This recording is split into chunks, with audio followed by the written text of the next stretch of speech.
นามัตถุรัตนตยัสสะขอนอบน้อมแด่พระรัตนตรัยด้วยเสียงเก้าขอเจริญสุขเจริญพรไปยังท่านสาธุชนทั้งหลายเมื่อนี้ก็ยังพอมีเวลาเราก็จะมาร่วมกันสนทนาปราศัยธรรมะกันบ่ฮู้ว่าเสียงได้ยินหรือบ่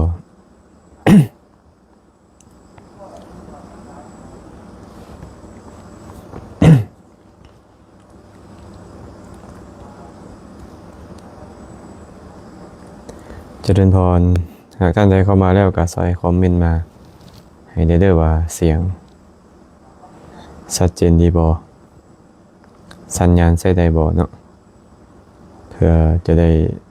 ปรับปรุงถ้าหากว่าเสียงบ่ชัดเจนนะ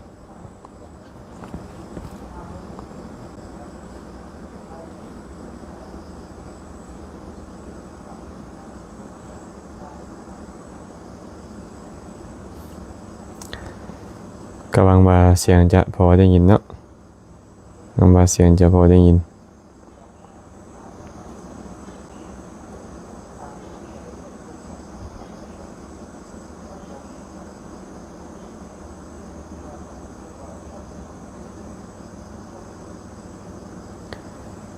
กราบนมัสการพระอาจารย์เจริญพรเด้อผู้ใดเข้ามาแล้วใส่คอมเมนต์มาให้ได้ด้วยว่าเสียงได้ยินดีบ่เนาะฟังอยู่ทางใดๆเนี่ยแล้วก็มีคำถามธรรมะใดก็สามารถคอมเมนต์เข้ามาร่วมกันสนทนาธรรมได้เด้อ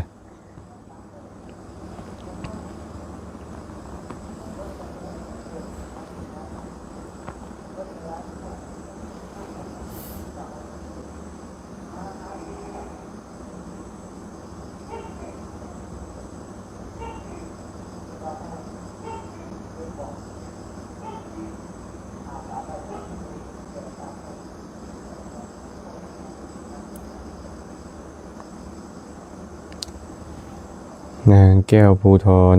แก้วหอมมาน้อมกราบนมัสการพระอาจารย์เสียงชัดเจนดีขอน้อยเจริญพรสาธุเด้อแม่พองศรีมรกตกราบสาธุเสียงชัดเจนดีสาธุสาธุ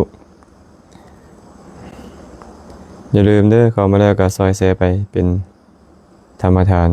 เพื่อจะให้หลายๆคนได้มีโอกาสเข้ามาร่วมกันสนทนาเนาะบุญมีตุ้ยเสียงได้ยินดีขน้อยเจริญพรสาธุอนุโมทนาบุญนำท่านใดเข้ามาแล้วหากมีคำถามอันใดก็คอมเมนต์เข้ามาร่วมกันสนทนานะอย่าลืมแชร์ไปเป็นธรรมทานนำฟังอยู่ไซเดก็คอมเมนต์เข้ามาเนาะรอถ่ายเวลาอีกน้อยนึงนะถ่ายเวลาอีกน้อยนึงจะได้ร่วมกันสนทนากันไปตามลำดับ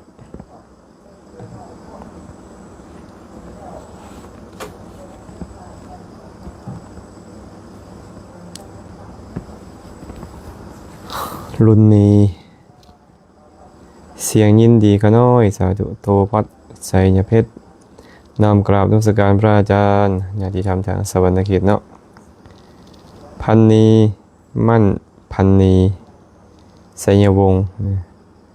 น้อมกราบนมัสการพระอาจารย์สาธุเด้อ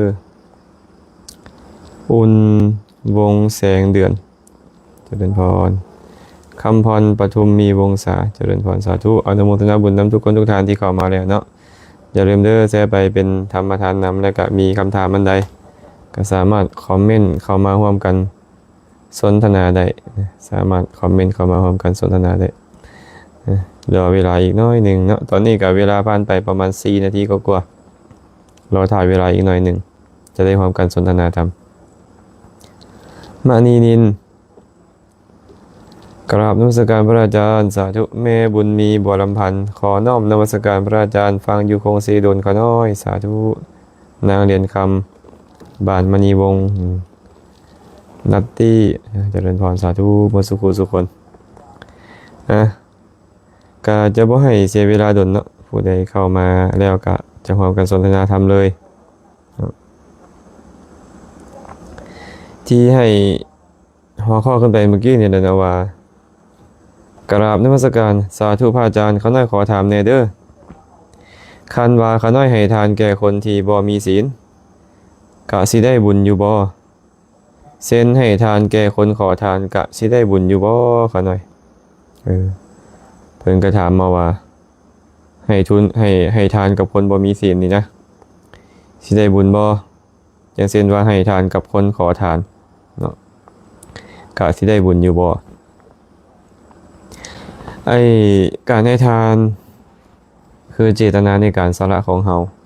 แต่ว่าอานิสงส์ของทานมันบ่ได้อยู่แค่เจตนาในการให้เนาะหลายๆคนคิดว่าเจตนาดีให้ทานไปก็คือว่าเป็นทานที่มีอานิสงส์หลายอันนั้นก็ถูกอยู่ในส่วนหนึ่งนะแต่ว่าทานนี่นะมันจะประกอบพร้อมมีอานิสงส์หลายมันจะอยู่ทั้งสองฝ่ายพระพุทธเจ้าใช้คำว่าทักขินาวิสุทธิทักขินาวิสุทธิมีอยู่4อย่าง1บริสุทธิ์ฝ่ายผู้ให้บ่บริสุทธิ์ฝ่ายผู้รับ2บริสุทธิ์ฝ่ายผู้รับบ่บริสุทธิ์ฝ่ายผู้ให้3บริสุทธิ์ทางฝ่ายผู้รับและบริสุทธิ์ทางฝ่ายผู้ให้4บริสุทธิ์ทางฝ่ายผู้รับและผู้ให้เนาะข้อที่1นี่นะบริสุทธิ์ฝ่ายผู้ให้บ่บริสุทธิ์ฝ่ายผู้รับผู้ให้นี่มีศีลดีแต่ว่าผู้รับเป็นผู้ทุศีลนี่เอิ้นว่าบริสุทธิ์ฝ่ายเดียวฝ่ายผู้ให้แต่ว่าบางคนบ่เนี่ยตนเองเป็นผู้บ่มีศีลเลยแต่ได้ให้ทานกับผู้มีศีลอันนี้เอิ้นว่าบริสุทธิ์ฝ่ายผู้รับบ่บริสุทธิ์ฝ่ายผู้ให้แต่บางคนตัวเองก็มีศีลทานผู้รับทานของตนก็มีศีลนี่เอิ้นว่าบริสุทธิ์ทางฝ่ายผู้ให้และฝ่ายผู้รับส่วนประเภทที่4บ่บริสุทธิ์ทางผู้ให้บ่บริสุทธิ์ทางผู้รับผู้ให้ก็ทุศีลคนรับก็ทุศีลนี่แหละเอิ้นว่าทักขินาวิสุทธิ4ประการในบรรดาทักขินาวิสุทธิ4ประการนี้นะทักขินาวิสุทธิข้อที่บริสุทธิ์ทางผู้ให้ทางผู้รับเป็นทักขินาวิสุทธิที่สุดฉะนั้นการให้ทานจะได้อานิสงส์หลายนั้นอยู่ที่2ฝ่ายเนาะให้ชื่อเลยว่าอยู่ที่2ฝ่ายฝ่ายผู้ให้และฝ่ายผู้รับเนี่ยฝ่ายผู้ให้และฝ่ายผู้รับเคยมีพราหมณ์ผู้หนึ่งเข้าไปถามพระสัมมาสัมพุทธเจ้าว่าข้าแต่พระองค์ผู้เจริญบุคคลควรให้ทานในที่เช่นใดเนาะพระผู้มีพระภาคเจ้าก็เลยตอบพระราชาพระองค์นั้นไปว่ามหาบพิตรบุคคลควรให้ทานในที่ตนเองเลื่อมใสควรให้ทานในบ่อนที่ตนเองเลื่อมใสเด้อได้ไปให้ทานอยู่บ่อนใดแหละใจผ่องใสเจตนาในการสละดีความเลื่อมใสมันเกิดขึ้นควรให้ทานอยู่บนหันแหละเพิ่นว่าย้อนหยังจึงควรให้ทานอยู่บนหันเพราะบ่อนใดที่เฮาเลื่อมใสใจเฮาจะบริสุทธิ์นะเมื่อใจเฮาบริสุทธิ์ก็คือว่าเจตนาในการสละของเฮาดีเนาะคันบ่อนที่เฮาบ่เลื่อมใสและเจตนามันบ่ดีเมื่อเจตนาบ่ดีกุศลมันก็เกิดหน่อยเนาะแต่ทีนี้พระราชาก็เลยถามต่อไปว่าข้าแต่พระองค์ผู้เจริญแล้วให้ทานในที่เช่นใดข้าหน่อยจึงมีผลใหญ่มีอานิสงส์ใหญ่พระพุทธเจ้าก็เลยตรัสว่ามหาบพิตรควรให้ทานอยู่ใส่เรื่องหนึ่งเด้อแต่ว่าให้ทานอยู่ใส่แล้วมีผลหลายอีกเรื่องนึงเนาะเทิงแม่นว่าเฮานี่นะจะให้ทานในบ่อนที่ตนเองเลื่อมใสแล้วก็ตามแต่บ่ได้หมายความว่าจะมีผลใหญ่มีอานิสงส์ใหญ่พระพุทธเจ้าก็เลยบอกว่าควรให้ทานอยู่ใส่เรื่องหนึ่งต่างหากให้ทานอยู่ใส่แล้วมีผลใหญ่มีอานิสงส์ใหญ่อีกเรื่องหนึ่งต่างหากบ่อนที่เจ้าเลื่อมใสเจ้าไปให้ทานอาจมีผลใหญ่มีอานิสงส์ใหญ่นำก็ได้หรืออาจจะบ่มีผลใหญ่บ่มีอานิสงส์ใหญ่เลยพระองค์ก็เลยตรัสต่อไปว่ามหาบพิตรบุคคลควรให้ทานในทานผู้มีศีลการให้ทานในทานผู้มีศีลมีผลใหญ่มีอานิสงส์ใหญ่นะฉะนั้นพระพุทธเจ้าตรัสว่าควรให้ทานในบ่อนที่ตัวเองเลื่อมใส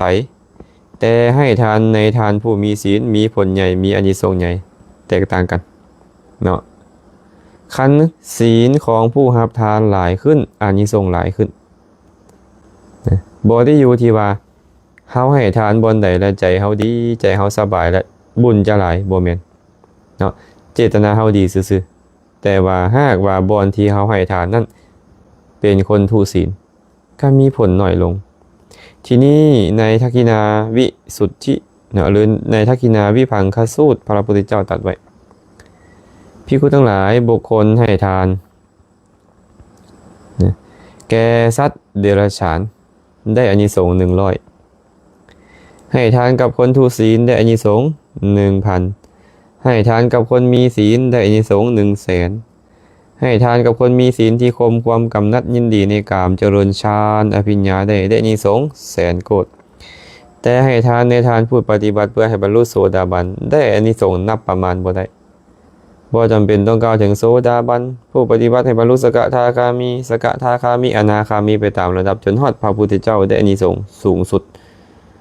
ได้อานิสงส์สูงสุดเนาะแต่พระพุทธเจ้ายังบอกว่าเฮาบ่กล่าวโดยประการใดๆว่าให้ทานเจาะจงบุคคลนี้จะมีผลใหญ่มีอานิสงส์ใหญ่กว่าการให้สังฆทานเพราะฉะนั้นคันเฮามาเบิ่งที่พระสัมมาสัมพุทธเจ้าตรัสไว้นี่นะเฮาก็จะรู้ได้ว่าการให้ทานจะมีผลใหญ่มีอานิสงส์ใหญ่หรือบ่นั้นอยู่ที่ผู้รับทานมีศีลหลายหรือน้อยและเจตนาของตัวเองให้ดีหรือบ่เนาะทีนี้เฮาก็กลับไปเบิ่งที่คำถามของผู้ถามมาว่าให้แก่คนขอทานได้บุญบ่ตอบโดยตรงเลยว่าได้บุญแต่ได้บุญหลายหรือน้อยซ้ำใดอยู่ที่คนขอทานคนนั้นว่ามีศีลบ่หากคนขอทานคนนั้นทุศีลอานิสงส์ของเจ้าก็น้อยลงหากคนขอทานคนนั้นมีศีลศีลเขาหันก็เฮ็ดให้อานิสงส์ของเจ้านั้นไพบุญขึ้นหากเขามีศีล8อานิสงส์ของเจ้าก็บริบูรณ์ขึ้นหากคนขอทานนั้นมีศีล10อานิสงส์เขาก็หลายขึ้นไปตามลำดับอานิสงส์ของทานนั้นเพราะฉะนั้นเนาะเฮาต้องทำความเข้าใจแบบนี้ว่าการให้ทานจะมีผลใหญ่มีอานิสงส์ใหญ่อยู่ที่ผู้รับทานของเฮามีศีลหลายหรือน้อยนะหลายๆคนเนาะเมื่อเห็นข่าวครูบาอาจารย์บางรูปบางองค์เกิดเหตุผิดพลาดด้วยความที่ประมาทพลั้งเพ้อก็ตามแหละด้วยกิเลสครอบงำจิตใจเหตุความบ่ดีบางอย่างบางประการหลายๆคนก็ตำหนิติเตียนพระสงฆ์องค์ข้าเจ้าบางคนว่าฮอดว่าเอาเข้าเอาน้ำไปให้มากินเสียดีกว่าให้พระพวกนี้ให้พวกหัวโล้นนี้บางคนว่าขนาดนั้นเลยบางคนก็บอกว่าไปให้ทานกับคนขอทานพุ่นดีกว่าให้ทานกับพระสงฆ์คำว่าแบบนี้นี่ก็บ่ได้หมายความว่าผิดหรอกเนาะแต่ว่าอาจจะบ่ถูกต้องอาจจะบ่ถูกต้องนะจังได๋ก็ตามนะญาติโยมศีลเป็นตัวกำหนดอานิสงส์ของทานศีลของผู้รับนะโอเคคันว่าพระก็บ่มีศีลอานิสงส์ก็น้อยลงแต่พระมีศีลขึ้นมาอานิสงส์ก็เพิ่มพูนขึ้นตามลำดับแบบนั้นอันนี้ตอบคำถามให้ญาติโยมที่เพิ่นถามมาแบบนี้เด้อ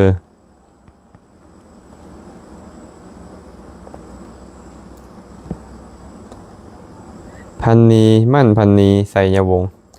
โดยพระอาจารย์เขาน้อยขอโอกาสถามปฏิบัติ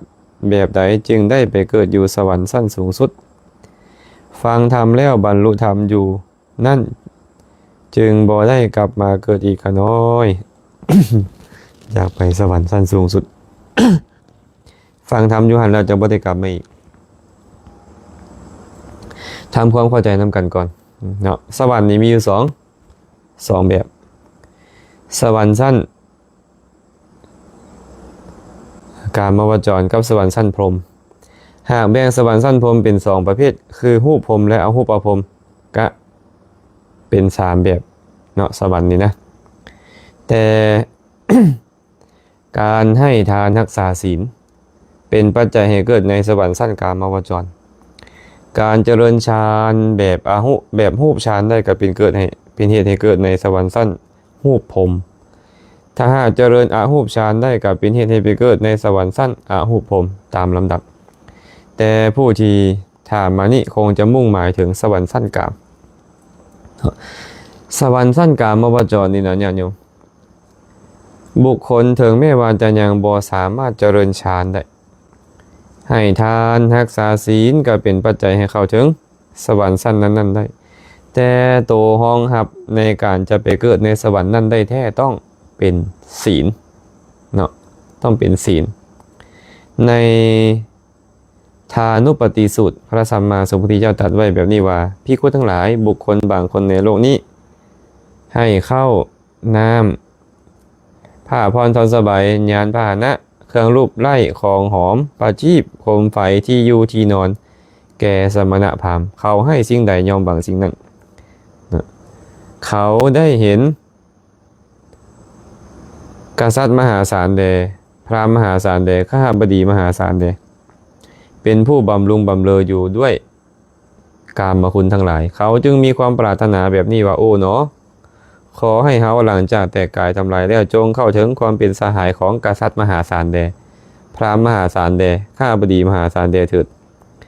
เขาตั้งจิตนั่นอธิษฐานจิตนั่นเจริญจิตนั่นใจเขาน้อมไปในทางต่ำซ้ำบ่ไปในทางเจริญ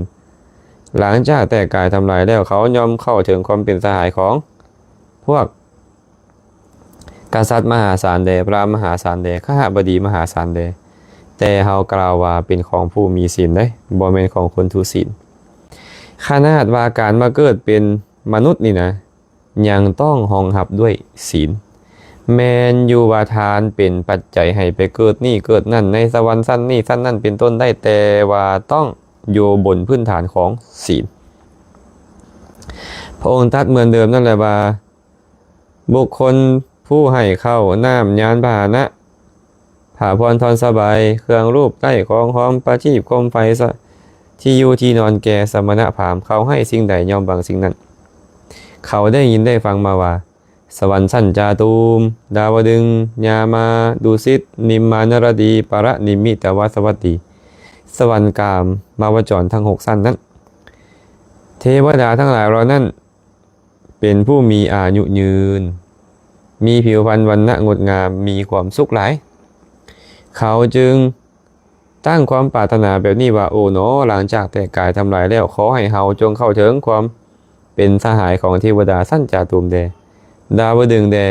ยามาแดดุสิตแดนิมมานรดีแดปรนิมิตวสวัสดีแดเขาตั้งจิตนั่นอธิษฐานจิตนั่นเจริญจิตนั่นอยู่หลังจากแต่กายทำลายแล้วยอมเข้าถึงความเป็นสหายของเทวดาสั้นนั้นแต่เฮากล่าวว่าเป็นของผู้มีศีลเด้อบ่แม่นของคนทุศีลเห็นบ่ญาติโยมสุดท้ายพระพุทธเจ้าก็ต้องสรุปมาที่ว่าของคนมีศีลได้ทานที่จะเป็นปัจจัยให้เกิดในสวรรค์กับทานของคนมีศีลศีลจึงเป็นตัวห้องรับสุคติโลกสวรรค์อาตมาจะบอกว่าพระสูตรต่อว่าให้ฟังสำนีว่าหากเราต้องการไปเกิดในสวรรค์สั้นจาตุมดาวดึงยามาดุสิตนิมมานรดีปรนิมิตวสวัสดีสั้นสูงสุดของกามวจรเขาก็ต้องมีศีลดีมีศีลดีแล้วพอต้องน้อมใจไปพร้อมน้อมใจไปว่าขอให้เราจงไปเกิดในสวรรค์สั้นนั้นแบบนี้เนาะแต่ในบางสูตรนี่เหมือนกับจะบอกว่าให้ทานซื่อๆก็เป็นปัจจัยให้เกิดในสวรรค์อย่างเช่นพระพุทธเจ้าตรัสไว้ในฐานสูตรอังคุตรนิกายสัตตกานิบาตบุคคลให้ทานหวังผลของมันจะไปเกิดในสวรรค์สั้นจาตุมให้ทานโดยคิดว่าเป็นความดีไปเกิดในสวรรค์สั้นดาวดึงคิดว่าเป็นประเพณีไปเกิดในสั้นยามาคิดว่าสมณพราหมณ์หุงหาเข้าปลาอาหารบ่ได้จะไปเกิดในสั้นดุสิตคิดว่าเขาจะให้ทานเหมือนกับสมณพราหมณ์เหมือนกับฤาษีทั้งหลายในการก่อนให้มดให้เสี่ยงเลยให้แบบความเหมาะเลยจะไปเกิดในสวรรค์สั้นนิมมานรดีหากให้ทานด้วยคิดว่าเขาให้ทานไปแล้วจะเกิดความปลื้มปิติยินดีจะมีความโสมนัสใจจะไปเกิดในสวรรค์สั้นปรนิมิตวสวัสดีสั้นสูงสุดของกามวจรเนาะหากให้ทานเพื่อประดับปรุงแต่งจิตใจสามารถเจริญฌานได้จะไปเกิดในสั้นพรหมเจริญวิปัสสนาได้ก็จะบรรลุเป็นพระอริยเจ้าไปหากเข้าไปฟังพระสูตรสุดนี้ก็เหมือนจะบอกว่าการให้ทานนี่ไปเกิดในสวรรค์สั้นนั่นได้ตามแต่ทานของแต่ละอย่างบางพ้นกับไปเกิดสั้นนี้คิดว่าเป็นความดีกับไปเกิดสั้นนี้คิดว่าเป็นประเพณีที่ดีงามต้องเฮ็ดกับไปเกิดในสั้นนั่นคิดว่าสมณะพราหมณ์เฮ็ดบ่ได้เขาต้องเฮ็ด เฮาเฮ็ดได้เฮาต้องให้จะไปเกิดในสันนั้นๆอันนี้นี่นะขอให้เฮาเข้าใจว่าโดยที่สุดแล้วก็ต้องอยู่บนพื้นฐานของศีลคือเก่าญาณโยมคันบ่มีศีลก็บ่สามารถเข้าถึงสุคติโลกสวรรค์ได้นะอันนี้อาตมาก็ตอบให้เพิ่นเนาะพอเพิ่นถามว่าให้ทานแก่ขอทานให้ข้าวให้น้ำแก่ขอทานได้บุญบ่ตอบว่าได้บุญแต่หากเทียบกับคนที่มีศีลหลายขึ้นก็บ่พอการให้ทานกับผู้มีศีลหากขอทานนั่นเป็นคนทุศีลก็ได้อานิสงส์ซ้ำคนทุศีลหากขอทานนั่นมีศีล5ก็ได้อานิสงส์ซ้ำถือศีล5หากขอทานนั่นถือศีล8ก็ได้อานิสงส์ซ้ำถือศีล8หากขอทานนั่นถือศีล10ก็ได้อานิสงส์ซ้ำถือศีล10แต่หากขอทานแบบอาตมานี่อาตมานี่ก็ซื้อว่าขอทานได้ซื้อว่าขอทานเพราะหยังเพราะว่าสละเงินสละสารสละสมบัติพัสถานออกมาแล้วมีผ้า3พื้นมีบาทหน่วยนึงเลาะบิณฑบาตขอทานกินเนาะหากขอทานที่เป็นพระสงฆ์ข้าเจ้าขอทานที่เป็นสมณพราหมณ์ที่มีศีลหลายขึ้นกว่าเก่าอานิสงส์ของผู้ให้ทานก็เพิ่มขึ้นไปตามลำดับนะอันนี้ก็บอกตามตรงว่าตัวเองก็คือขอทานนั่นแหละเนาะคือขอทานเพราะว่าขอญาติโยมบริโภคแต่ว่าขอด้วยอาการบิณฑบาตบ่ได้ไปขอออกปากขอผู้ใดนอกจากโยมที่เขาปวารณาไว้หรือว่าญาติพี่น้องของตนเนาะ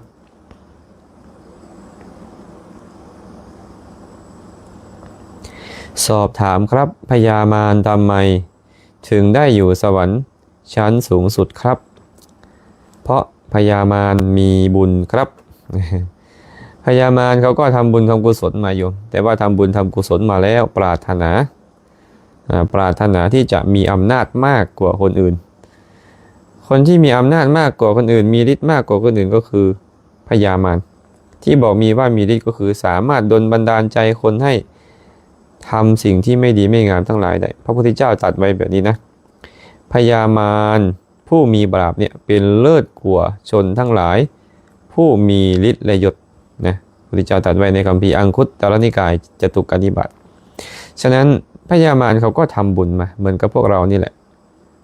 ทำบุญแล้วก็ขอให้ไปเกิดในสวรรค์ชั้นสูงที่สุดในบรรดากามวจร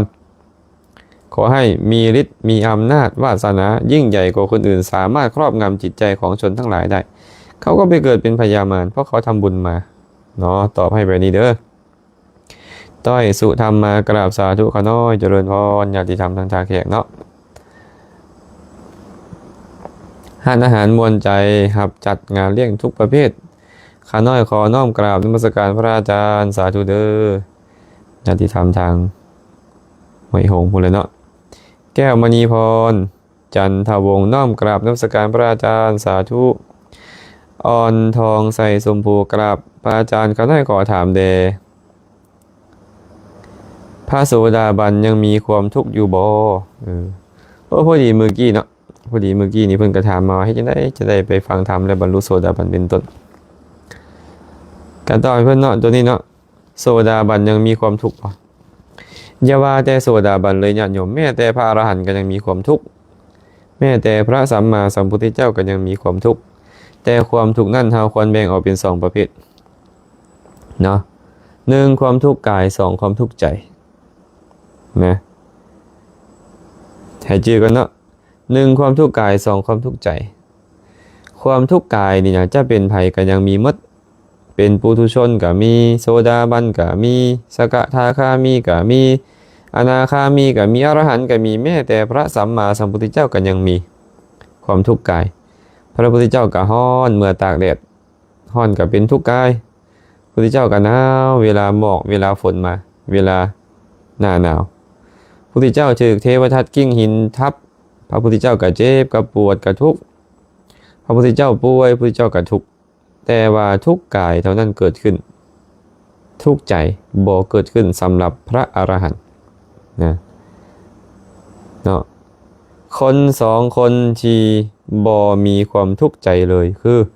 1อนาคามี2อรหันต์เพราะว่าความทุกข์ใจเป็นชื่อของโทสะเป็นชื่อของความบ่พอใจโทสะความบ่พอใจเป็นพยาปาทะสังโยชน์หรือว่าปฏิฆะสังโยชน์ที่พระอนาคามีละได้แล้วความทุกข์ใจของพระอนาคามีจึงบ่มี ความทุกข์ใจของพระอรหันต์จึงบ่มียังเหลือแต่ความทุกข์กายแต่สำหรับโสดาบันเด้ล่ะเอาโสดาบันเนี่ยละได้แค่สักกายทิฏฐิวิจิกิจฉาสีลัพพตปารามาสความผีทีความอิจฉาละได้หาอย่างนี้ในเมื่อเป็นเช่นนั้นโทสะกันยังกุ้มลุมจิตใจของพระโสดาบันโสดาบันกันยังมีความห้องไห้เสียใจเป็นธรรมดาต่างแต่บ่มีความเห็นผิดแล้วเท่านั้นเองอย่างเช่นเรื่องของนางวิสาขามิคารมาตานางวิสาขาเนี่ยเป็นมหาอุบาสิกาผู้ใหญ่เลิศด้านการอุปถากบรรลุธรรมแต่อายุ7 ปีแต่งงานออกย่าออกเหือนแล้วมีลูกหลานอีกหลายอยู่มามื้อหนึ่งหลานน้อยของเราที่เราฮักหลายหั่นน่ะตายเราก็ให้เสียใจถามว่าให้นี่ทุกข์หรือสุขก็ต้องตอบว่าทุกข์หยังล่ะทุกข์ใจนะทุกข์ใจก็คือโทสะนั่นเองเราก็ห้องให้เสียใจเข้าไปเฝ้าพระสัมมาสัมพุทธเจ้าพระพุทธเจ้าก็ถามว่าวิสาขาเป็นอย่างเจ้าจึงมีผมเปียกมีผ้าเปียกมาห้องให้เสียใจมาเป็นอย่างน้อนางก็ตอบว่าข้าแต่พระองค์ผู้เจริญล้านผู้เป็นที่หักของเขาหน่อยตายเขาหน่อยก็เลยให้พระพุทธเจ้าก็เลยถามว่าวิสาขาในเมืองสาวัตถีนี่มีคนหลายหรือน้อยล่ะสมัยนั้นเนี่ยเพิ่นวิจารณ์เอาไว้ว่าเมืองสาวัตถีนี่มีคนอยู่7 โกฏเนาะ70 ล้านคนนายวิสาขาก็เลยบอกว่าโดยเขาหน่อยหลายเขาหน่อยวิสาขาเอ้ยคนในเมืองสาวัตถีนี่ตายมื้อละจักคนข้าแต่พระองค์ผู้เจริญคนในเมืองสาวัตถีนี่ตายมื้อละ10 คนก็มี9 คนก็มี8 คน7 คน6 คน5 คนก็มี4 คน3 คน2 คนก็มีตายมื้อละคนก็มีเขาหน่อยมื้อที่จะว่างเว้นจากคนตายอยู่ในเมืองสาวัตถีนี่บ่มีเลยว่าซั่นตายสู้มื้อเขาหน่อยพระพุทธเจ้าก็เตือนเราว่าวิสาขายังบ่เพียงพอบ่ที่จะเบื่อหน่ายคลายกำหนัดในลูกในหลานนี่นะคันเจ้ามีลูกหลานหลายขึ้นก็สิตายแบบนี้แหละความหมายของเพิ่นนั่นนะคันหากลูกหลานเจ้าตายสู้มื้อนี่เจ้าสิบ่ทุกข์สู้มื้อบ่วิสาขาพระองค์ก็เลยบอกว่าวิสาขาคนมีหักห้อยก็มีทุกข์ห้อยมีหัก90 80 70โลดลันลงมาความทุกข์ก็น้อยลงตามลำดับคันมีหักเพียงหนึ่งเดียวก็ทุกข์เพียงหนึ่งเดียวหากบุคคลนั่นบ่มีความหักเลยความทุกข์ก็บ่มีแสดงว่าความหักความแพงความยึดถือความหวงแหนมันเป็นบ่อเกิดขึ้นของทุกข์เนาะสิ่งใดที่เฮาหักหวงแหนหลายสูญเสียไปเฮาจะทุกข์หลายขึ้นสิ่งใดที่เฮาหักหวงแหนน้อยลงเฮาจะทุกข์น้อยลงเช่นเดียวกันเนาะฉะนั้นพระโสดาบันก็ยังมีความทุกข์อยู่นี่แหละนางวิสาขานี่ก็เป็นโสดาบันแล้วแต่ก็ยังมีความทุกข์อยู่คือเก่าเนาะอันนี้ตอบให้แบบนี้เด้อ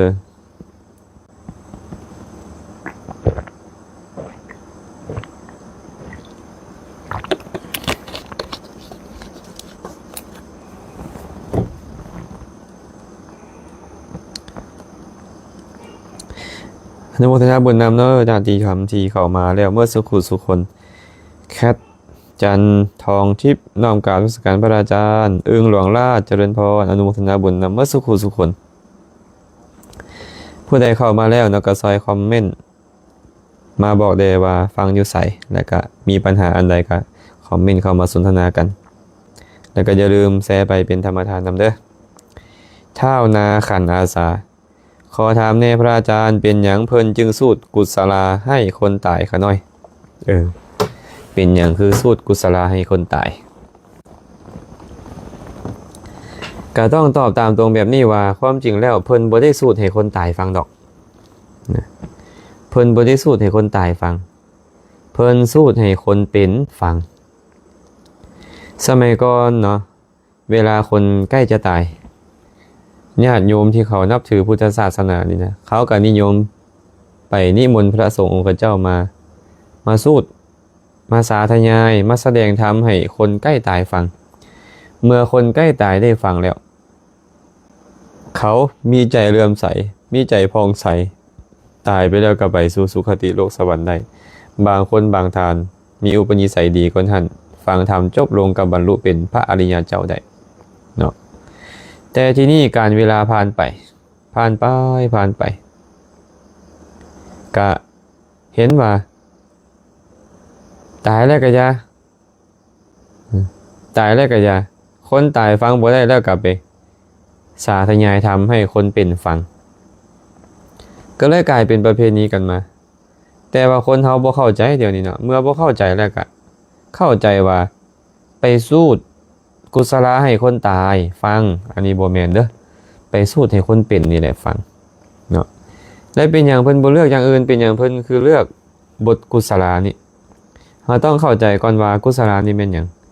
กุศลานี่เป็นอภิธรรมเด้เป็นอภิธรรมเนาะกุศลธรรมาอกุศลธรรมาจังซี่กุศลธรรมาก็คือกุศลธรรมทั้งหลายก็มีอกุศลธรรมาอกุศลธรรมทั้งหลายก็มีอัพยากตาธรรมาธรรมที่บ่แม่นทางกุศลบ่แม่นทางอกุศลก็มีจังซี่เป็นต้นมันเป็นธรรมสั้นลึกซึ้งสั้นอภิธรรมเนาะ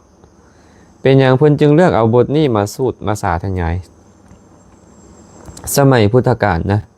พระสัมมาสัมพุทธเจ้านี่นะเวลาเพิ่นจะไปโพธแม่เพิ่นเพราะว่าแม่เพิ่นตายตั้งแต่เพิ่นอายุ5ก็ได้7มื้อพุ่นแม่นบ่แม่เพิ่นตายตั้งแต่เพิ่นเกิดมาใหม่ๆพุ่นตายแล้วก็ไปเกิดในสวรรค์เพิ่นก็เลยไปแสดงอภิธรรมนี้อยู่สวรรค์ชั้นดาวดึงส์แม่เพิ่นเกิดอยู่ในสวรรค์ชั้นดุสิตลงมาฟังธรรมอยู่สวรรค์ชั้นดาวดึงส์แล้วบรรลุเป็นพระโสดาบันย้อนการฟังอภิธรรมคนทั้งหลายครูบาอาจารย์ทั้งหลายที่เพิ่นแตกฉานในอัตในธรรมการก่อนเพิ่นก็เลยมารจนาเอาไว้ว่าเทศกันทดแทนน้ำนมแม่อย่างไรทดแทนน้ำนมพระสัมมาสัมพุทธเจ้าเนี่ยไปตอบแทนบุญคุณของแม่เพิ่นที่ตั้งท้องเพิ่นเกิดเพิ่นออกมายอมสละแม้แต่ชีวิตของตัวเองเพื่อให้พระโพธิสัตว์มาอยู่ในท้องแล้วต้องตายแน่นอนเห็นบุญเห็นคุณของแม่แล้วก็ไปแสดงอภิธรรมให้ฟังฉะนั้นนักปราชญ์อาจารย์เนี่ยเพิ่นเข้าใจว่าอภิธรรมนี่นะเป็นสิ่งที่สำคัญอย่างยิ่งแม้แต่พระพุทธเจ้ายังใส่โพธิแม่ของเพิ่นอยู่สวรรค์ก็เลยเอาอภิธรรมนี่นะมาสวดในงานศพเพราะเป็นธรรมที่พระพุทธเจ้าเอาไปทดแทนน้ำนมแม่ฉะนั้นคนผู้ที่ฮู้บุญฮู้คุณพ่อแม่ก็เลยคิดว่าเอานี่แหละ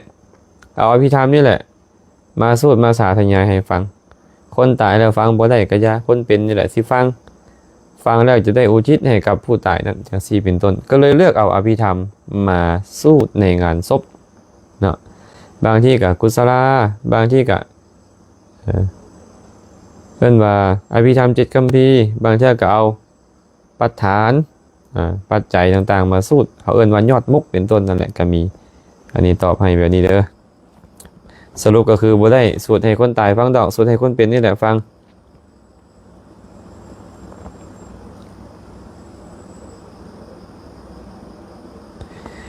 มีคำถามหนึ่งน้อมกราบนมัสการพระอาจารย์ผู้เจริญข้าน้อยขอโอกาสถามสันเข้าคาบเดียวแม้นเป็นการเบียดเบียนตนบ่ข้าน้อยมีผู้ถามข้าน้อยมาสาธุเพิ่นถามว่าสันเข้าคาบเดียวนี่นะเป็นการทรมานตนเองบ่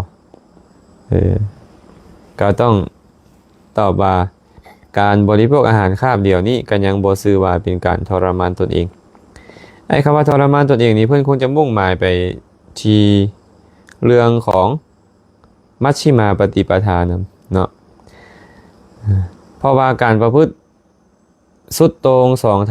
สายคือทรมานตนและเสพกามทางสายกลางต้องอยู่ระหว่างการบ่ทรมานตนเกินไปและบ่ได้เข้าไปเสพกามเพื่อนก็เลยถามมาว่าการทรมานตนบ่เนี่ยไอ้การบริโภคอาหารคาบเดียวนี่ความจริงแล้วบ่แม่นการทรมานตนในที่นี้คือเฮ็ดให้ตัวเองได้รับความลำบากแต่การบริโภคอาหารมื้อละคาบเนี่ยเป็นการลดความโลภในอาหารเนาะอาตมานี่สั่นเข้าคาบเดียวมา14-15 ปีเนาะ14 ปี 15 ปีแล้วสั่นเข้าคาบเดียวมา กาปรากฏว่าพออยู่ได้เป็นปกตินะบ่ได้หิวบ่ได้อีหยังถึงขนาดว่าจนอดบ่ได้เนาะมันก็ธรรมดาสามารถประพฤติศีลปฏิบัติธรรมได้รักษาศีลได้สบายนะก็บ่ซื้อว่าทรมานตนเองเนาะอันนี้ตอบให้แบบนี้เด้อการทรมานตัวเองต้องแบบอื่นอย่างเช่นว่าการอดอาหารหลายๆมื้อจังซั่นเทื่อนึงอันนี้ก็บ่ถูกเนาะก็ถือว่าเป็นการทรมานตัวเองนั่นแหละนะและการย่างตัวเองอยู่เทิงไฟบ่นอนอยู่เทิงน้ำบ่เหมือนจังซี่เป็นต้นนี่ว่าการทรมานตนเองเนาะฉันเข้าคาบเดียวยังบ่ซื้อว่าทรมานตัวเองเด้อคำดีวงดาราเจริญพรญาติธรรมทางเมืองปากลายแม่คำดีนอบนมัสการพระอาจารย์ด้วยความเคารพสาธุกันนะเจริญพรนางอุ้ยจันทรังสีน้อมกราบนมัสการพระอาจารย์สาธุเด้อญาติธรรมเมื่อสุคนเลยถึงจะบ่ได้อ่านสื่อก็ตามแต่เนาะตาทึมรอวันใสสาธุกราบนมัสการพระอาจารย์จากทางงอนขาน้อยสาธุเด้อหัดใส่ยาสอนน้อมกราบพระอาจารย์ด้วยความเคารพเด้อขาน้อยญาติธรรมทางพูดแหละเนาะอัตตปือพุ่นแหละ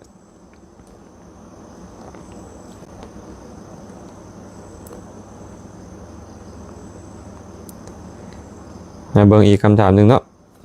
มาเบิ่งอีกคำถามหนึ่งแก้วภูทร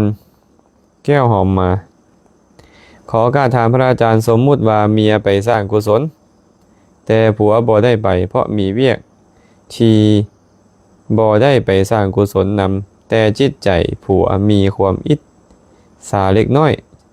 จึงขอความเมตตาจากพระอาจารย์อธิบายแด่ข้าน้อยเพื่อให้จิตใจบ่เกิดอกุศล เมียไปเฮ็ดบุญผัวผัดคาเวียกก็เลยต้องไปเฮ็ดเวียกแต่รู้สึกอิจฉาเมียอยู่หน่อยหนึ่งว่าเมียได้ไปเฮาคือบ่ได้ไปแบบนี้นี่ดีบ่ก็ตอบว่าความอิจฉาบ่ดีอยู่แล้วแหละเนาะความอิจฉานี่บ่ดีความอิจฉาเป็นหยังล่ะเป็นเหตุบั่นทอนยศศักดิ์บริวารพระพุทธเจ้าตรัสไว้ไว้นี่เด้บุคคลบางคนในโลกนี้เป็นผู้มักอิจฉาริษยาลาภสักการะคำสรรเสริญการกราบไหว้บูชาของผู้อื่น ว่าง่ายๆคืออิจฉาในความสุขความเจริญของคนอื่นนั่นแหละนะหลังจากแต่กายทำลายไปย่อมเข้าถึงอบายทุกขติวินิบาตนรกแต่ถ้าเขากลับมาเกิดมาเป็นมนุษย์อีกเขาจะเป็นผู้ที่อับปยศบ่มียศถาบรรดาศักดิ์บ่มีบริวารความอิจฉาเป็นสิ่งที่บ่ดีจะอิจฉาผู้ใดก็ตามบ่ดีทั้งนั้นเลยเนาะฉะนั้นเวลาที่เฮาบ่มีโอกาสไปวัดเฮ็ดบุญนำเมียก็ตามนำผัวก็ตามนำผู้ใดผู้หนึ่งก็ตามสิ่งที่เฮาควรเฮ็ดที่สุดก็คืออนุโมทนาสาธุการสาธุนำเด้อเจ้ามีโอกาสไปเท่าเอ้ยบุญอันใดเจ้าเฮ็ดแล้วค่อยก็ขอมีส่วนนำทุกอย่างเด้อก็ได้บุญเนาะบ่ได้ไปก็ได้บุญนำเอิ้นว่าอนุโมทนาใหม่ปัตตานุโมทนาใหม่อนุโมทนาชื่นชมยินดีในความดีของคนอื่นถึงเฮาบ่ได้ไปเฮาก็ได้บุญนำฉะนั้นบ่ควรเนาะการไปอิจฉาริษยาบ่ควรแหละนะบ่ควรควรที่จะชื่นชมยินดีนำเห็นสิ่งที่เขาเฮ็ดนั่นว่าเป็นสิ่งที่เหมาะที่ควรแล้วก็อนุโมทนาบุญนำเขาเนาะอันนี้ให้ปรับเด้อเวลาความคิดแบบนี้เกิดขึ้นก็ให้ปรับทันทีเลยให้ปรับทันทีอาจารย์เตาความงามสาธุกราบนมัสการพระอาจารย์อนุโมทนาบุญนำเด้อสิงหาสีเรินวะขอการท่านพระอาจารย์เขาน้อยขอแนวทางการฝึกสมาธิในขาน้อยแนวทางฝึกสมาธิแบบใดเนาะมักแบบใดการฝึกสมาธิเนี่ยมีหลายแบบหลายประการเนาะเพิ่นแบ่งสมาธินี่ออกเป็นถึง7หมวด7หมวดนั่นมีถึง40อย่างหมวดใดๆล่ะกสิณ10อย่างอสุภะ10อย่างอนุสติ10อย่างพรหมวิหารหรืออัปปมัญญา4อาหาเรปฏิกูลสัญญา1จตุธาตุวัฏฐาน1และอหูปฌานอีก4นะอหูปฌานนี่เราบ่ต้องเว้าฮอดอยู่แล้วเพราะว่ามันบ่คันเป็นจุดเริ่มต้นฉะนั้นอัธยาศัยของแต่ละคนบ่คือกันเด้ อัธยาศัยของบุคคลควรเจริญกสินอัธยาศัยของบางบุคคลควรเจริญอสุภะอัธยาศัยของบุคคลควรเจริญบางคนควรเจริญพุทธานุสติธรรมานุสติสังขานุสติศีลานุสติจาคานุสติเป็นต้นบางคนควรเจริญอุปสมานุสติบางคนควรเจริญมรณานุสติบางคนควรเจริญกายคตาสติบางคนควรเจริญอานาปานสติบางคนควรเจริญเมตตากรุณามุทิตาหรืออุเบกขาเนาะบางคนนี่ควรเจริญจตุธาตุววัฏฐานพิจารณาธาตุสีบางคนควรเจริญอาหารเรปฏิกูลสัญญาให้เห็นความเป็นปฏิกูลในอาหารฉะนั้นอุบายในการเจริญสมาธิแต่ละหมวดจึงแตกต่างกันไปเฮาบ่สามารถเว้าให้จบสิ้นในเวลาเพียงเล็กน้อยได้เนาะอันนี้ว่าให้ฟังในส่วนเบื้องต้นกันว่ากรรมฐานมีหลายอย่างสมาธินี่มีหลายอย่างแล้วแต่ว่าอัธยาศัยของพวกเขานี่น้อมไปแนวใดบางคนอยากได้ฌานก็เจริญกรรมฐานหมวดที่ได้ฌานกสิณ10ได้ฌานอสุภะ10ได้ฌานอานาปานสติได้ฌานกายคตาสติได้ฌานพรหมวิหาร4ได้ฌานเนาะอันอื่นจากนี้พุทธานุสติธรรมานุสติสังขานุสติเป็นต้นบ่ได้ฌานจาคานุสติศีลานุสติอุปสมานุสติมรณานุสติบ่ได้ฌานพวกเนี้ยก็แล้วแต่เฮามักแบบใดเนาะคันมักแบบใดก็ค้นคว้าศึกษาในสิ่งนั้นให้จริงจังและก็ประพฤติปฏิบัติตามจะเหมาะสมคันว่าอยากจะประพฤติปฏิบัติแท้เข้ามาหาก็ได้เนาะเราจะแนะนำตัวใดแนะนำเอาโดนนิดนึงเนี่ยบางทีหลายแง่หลายมุมบ่ได้มีการถามก็อาจจะบ่เข้าใจได้ดำดวนสุขภูวงศ์ญาติธรรมทางเมืองหินบุญแม่แต่งเนาะผู้ที่เพิ่นถวายวัดให้อาจารย์ได้ไปสร้างศาลเป็นบ่อนประพฤติศีลปฏิบัติธรรมอยู่ที่เมืองหินบุญศรีสมุทรแก้วอรุณใสสาธุขน้อยกราบนมัสการเจริญพรอนุโมทนาบุญนำเด้อสายคำแก้วคำพันสาธุน้อมนมัสการพระอาจารย์สาธุชิมแก้วอย่างเนี้ยแก้วไม่ตีบ่นมัสการพระอาจารย์ขน้อยขออยากถามว่าคนที่มีศีลนี้ต้องไปหับศีลนำผู้มีศีลบ่ขน้อย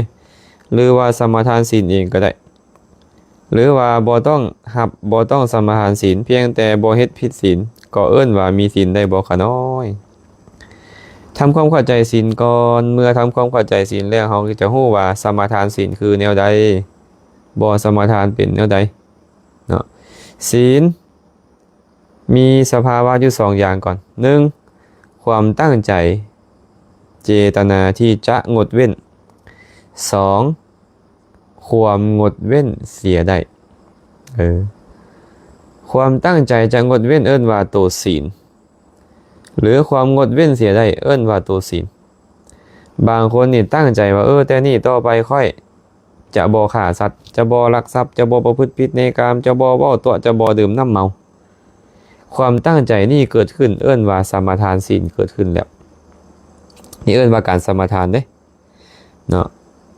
ทีนี้บางคนนี่ตั้งใจแบบนี้ก็จริงแต่ฮอดเวลามายุงมาลอดหลายยุงมากะตอมนี่ตอมหั่นก็เลยฝ่ามือตบซะเลยก็บ่มีศีลแต่บางคนบ่ได้ตั้งใจไปก่อนดอกบ่ได้ตั้งใจว่าจะบ่ฆ่าสัตว์ลักทรัพย์ประพฤติผิดในกามจะบ่เว้าต่อจะบ่ดื่มน้ำเมาบ่ได้ตั้งใจไปก่อนเลยแต่พอไปอยู่บ่มีสัตว์จะให้ฆ่างดฆ่าเสียได้นี่เอิ้นว่าความงดเว้นได้เขาก็มีศีลตอนนั้นแหละมีของจะให้รักเขางดเว้นได้เขาก็มีศีลตอนนั้นแหละนี่เป็นต้นฉะนั้นการสมาทานศีลบ่แม่นการเข้าไปขอศีลคือเฮาเข้าใจเดี๋ยวนี้คนลาวชาวพุทธเนี่ยเข้าใจว่าอยากมีศีลต้องไปหาครูบาอาจารย์ไปขอนำเพิ่นเว้านำให้ปานาติปาตาเวรมณีอทินนาทานาเวรมณีตัวเองเว้าตามเราจะเป็นผู้มีศีลอันนี้บ่แม่นญาติโยมศีลบ่แม่นคำเว้าศีลบ่แม่นคำว่าศีลคือความตั้งใจที่จะเว้นขาดจากการฆ่าเป็นต้นถึงจะเว้ามือละ100รอบเจตนาที่จะงดเว้นบ่มีเลยก็บ่มีศีลคือเก่า อาตมาไปงานศพบางบอนก่อนจะสั่นอาหารสมทานศีลหาก่อนมายังพันเตวิสุงอยู่เอาหับศีลแล้วก่อนจะเอาคอนไปป้าฟังกุศลขอศีลอีกแล้วมายังพันเตวิสุงอีกแล้ว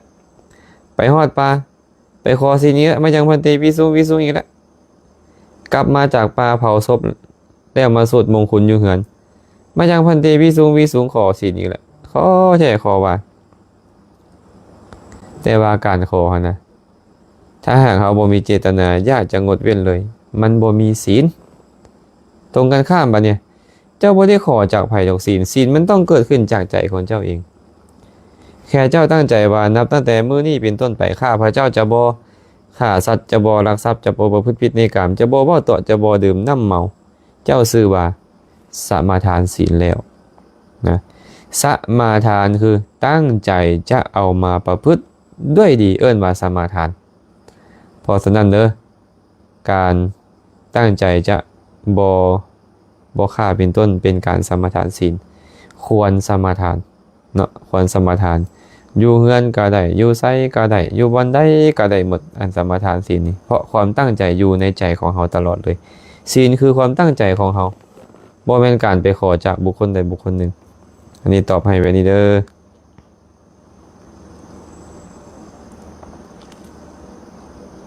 ศรีสุพรรณอินทวงศานอบนมัสการพระอาจารย์สาธุเนนน้อยน้อมกราบนมัสการพระอาจารย์สาธุแม่ค้าขายผักกราบนมัสการพระอาจารย์ข้าน้อยขอถามลูกสาวอยู่ต่างประเทศสร้างอาหารกับหมากไม้ให้แม่ไปถวายพระแต่ว่าแม่ถวายพระบ่หมดบาปบ่ค่ะหน่อยโอ้ยบาปบ่เนาะบัดนี้เนาะลูกสั่งให้แม่ไปถวายแม่ถวายบ่หมดบาปบ่บาปนี่มันเป็นแนวใดบาปนี่บุญนี่มันเป็นแนวใดเราต้องทำความเข้าใจแบบนี้บาปคือเจตนาบ่ดีเจตนาที่จะลักขโมยบ่จะซ่อจะโกงไปบ่ความโลภเกิดขึ้นบ่ความโกรธเกิดขึ้นบ่ความลุ่มหลงเกิดขึ้นบ่ความอิจฉาริษยาเกิดขึ้นบ่ความขี้ที่เกิดขึ้นบ่คันเป็นอย่างนั้นเป็นบาปคันสภาพธรรมเหล่านี้บ่เกิดขึ้นเลยเจตนาอยากจะยักจะยอกอยากจะช่อจะโกงเอาของนั้นไปก็บ่มีมันสิบาปบ่ได้แล้วมันก็ยังบ่บาป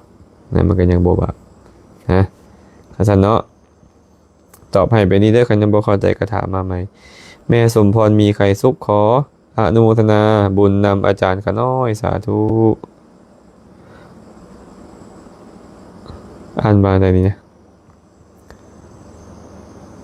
อาตมาอ่านสื่อเพิ่นบอกเด้อรับฟังจากเมืองท่าแตงแข่งเสกองเด้อข้าน้อยสาธุเด้อพิมพรแม่พิมพรอธิธรรมเมืองคงศรีดลเนาะน้อมกราบนมัสการพระอาจารย์เสียงชัดเจนดีข้าน้อยสาธุสาธุสุดาวันสร้อยสุวรรณน้อมกราบนมัสการพระอาจารย์ด้วยความเคารพอย่างสูงกราบสาธุข้าน้อยอนุโมทนาบุญเด้อแม่เวียงศรีสว่างข้าสาธุข้าน้อยน้อมกราบนมัสการพระอาจารย์ข้าน้อยติดตามอยู่วังเวียงแจ่มแจ้งดีสาธุอัญญาติธรรมทางพูนเนาะบ้านนาโพเมืองวังเวียงนางบ้านนางฟังจากทางไทยอำเภอเจริญศิลป์ชัดเจนดีข้าน้อยสาธุอนุโมทนาบุญนำมาต่อคำถามมีคำถามหนึ่งไก่สอนสาธุข้าน้อยขอคำแนะนำแด่เรื่องมีอยู่ว่าข้าน้อยมักฟังธรรมมักบทสุดต่างๆและเขามักซื้อ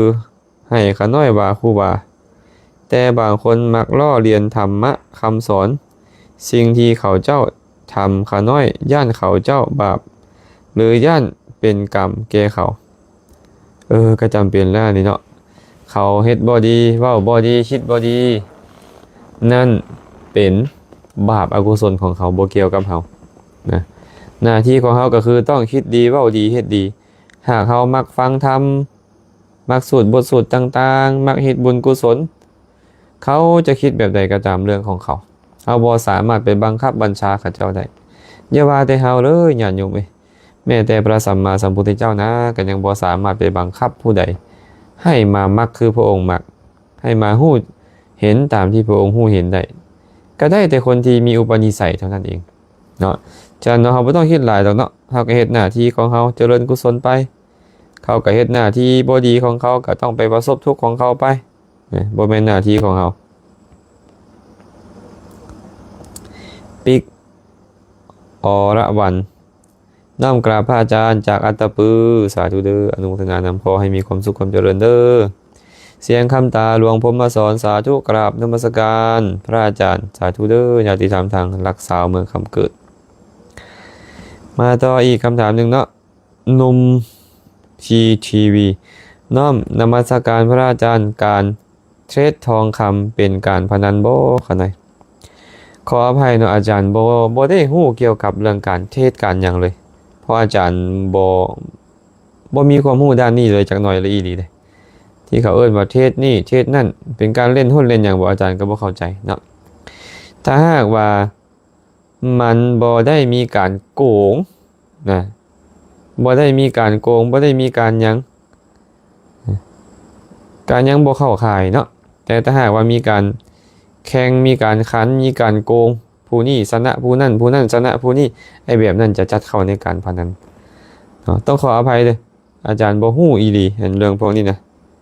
บ่เข้าใจว่าการเทรดทองคำเป็นแนวใดอาจารย์ต้องขออภัยนำก็ไปเบิ่งที่ว่าเจ้าชนะข่อยบ่ข่อยชนะเจ้าบ่ต้องการเอาชนะซึ่งกันและกันบ่คันมีลักษณะแบบนั้นขึ้นก็ชื่อว่าจัดเข้าในการพนันคือการซื้อเลขซื้อหวยจังซี่นะแต่ถามว่าเงินได้มาจากสิ่งเหล่านี้นี่นะไปเฮ็ดบุญเป็นบุญบ่อาจารย์ก็ตอบว่าเป็นบุญนั่นแหละเนาะได้เงินเหล่านี้มาแล้วไปแบ่งปันให้คนทุกข์ยากอนาถาก็เป็นบุญแบ่งเลี้ยงพ่อเลี้ยงแม่ก็เป็นบุญซื้อข้าวปลาอาหารไปถวายครูบาอาจารย์มันก็เป็นบุญของมันอยู่นั่นแหละเพราะเจตนาดีมันเป็นบุญเนาะMy Love เห็นปะ My Life เนาะน้อมนมัสการพระอาจารย์แซมข้าน้อยขอถามส่วงที่เฮาเป็นมนุษย์ก็เฮ็ดบุญปฏิบัติประพฤติดีไหว้พระเข้าวัดฟังธรรมตามธรรมเพื่ออยากไปสู่ภพภูมิที่สูงหรือไปเป็นเทวดาบาดเป็นเทวดาแล้วผัดกับอยากมาเป็นมนุษย์ก็จะยังวนเวียนในวัฏสงสารนี่คือเก่าแม่นบ่คะน้อยอาจารย์ว่าเพิ่นถามคำถามยังบ่ชัดเจนแต่ว่าก็จะตอบตามที่เพิ่นถามเพิ่นบอกว่ามนุษย์อยากเป็นเทวดาเทวดาจะเป็นมนุษย์เพิ่นคงจะเคยไปฟังธรรมข้อหนึ่งมาว่าเทวดาอยากเป็นมนุษย์เพราะมีพระสูตรบอกว่าเวลาเทวดาใกล้ตายจะไปอวยพรให้กันไปสู่สุคติมีพระไปถามพระพุทธเจ้าว่าเป็นสุคติของเทวดาแม่นยังพระเจ้าก็ตอบว่ามนุษย์เป็นสุคติของเทวดาก็เลยเข้าใจว่าเทวดาอยากเป็นมนุษย์เพราะมนุษย์เป็นสุคติของเทวดาแต่ความจริงแล้วคนเข้าใจไปนี่ว่าเทวดาที่จะตายแล้วมาเป็นมนุษย์ได้นี่นะก็คือเทวดาที่หมดบุญข้าเจ้าน้อยลงแล้วหากเทียบกันระหว่างนรกกรรมเดรัจฉานเปรตวิสัยอสุรกายกับมนุษย์ชื่อว่าเป็นสุคตินรกกรรมเดรัจฉานเปรตอสุรกายพวกเนี้ยเป็นทุกขติอวยพรให้กันอยู่อวยพรให้กันจะอวยพรให้ไปใส่นะคันบ่อวยพรให้ไปเกิดเป็นมนุษย์เนาะฉะนั้นพระสูตรนี้พระพุทธเจ้าตรัสไว้ทางท้ายแล้วว่าเทวดาอวยพรให้กันคือเก่าว่าเมื่อเจ้าเป็นมนุษย์แล้วให้เฮ็ดบุญที่มีอุปธิและที่บ่มีอุปธิหลังจากเฮ็ดบุญแล้วก็จงซักซ้อนคนอื่นให้ได้เฮ็ดเหมือนกันกับตนเจ้าจงเฮ็ดบุญที่มีอุปธิมีประมาณยิ่งแล้วจงกลับมาเกิดเป็นเทวดาดุเด้อให้กลับมาเด้อก็ยังอวยพรให้กันกลับมาเป็นเทวดาคือเก่าอยู่ฉะนั้นเนาะเทวดาอยากมาเป็นมนุษย์เพราะมนุษย์เป็นบอนสร้างเหตุเพื่อเสวยผลมนุษย์นี่เป็นบอนสร้างเหตุสร้างบุญสร้างกุศลอยู่สวรรค์สร้างบุญยากเนาะอยู่สวรรค์สร้างบุญยากอยู่มนุษย์โลกนี่สร้างบุญง่ายเทวดาก็เลยอยากกลับมาสร้างบุญเพื่อไปเสวยความสุขอยู่ในสวรรค์นั้นอีกเรื่อยๆเพราะว่าผู้ติดในกามคุณจะเป็นแบบนั้นแต่ถ้าหากว่าพวกเขาต้องการออกจากทุกข์เมื่อต้องการออกจากทุกข์นี่นะเราก็ต้องน้อมใจไปหาพระนิพพานเนาะเฮ็ดบุญก็ต้องปรารถนานิพพานก็ยังค่อยพ้นออกจากวัฏสงสารถ้าหากว่ายังบ่ปรารถนาพระนิพพาน ตราบใดบุญกุศลก็ยังบ่ได้สั่งสมตราบใดก็ยังต้องเวียนว่ายตายเกิดอยู่นี่แหละโชคดีได้กลับมาเป็นมนุษย์เป็นเทวดาไปโชคร้ายก็เข้าถึงอบายทุกขติวินิบาตนรกนะ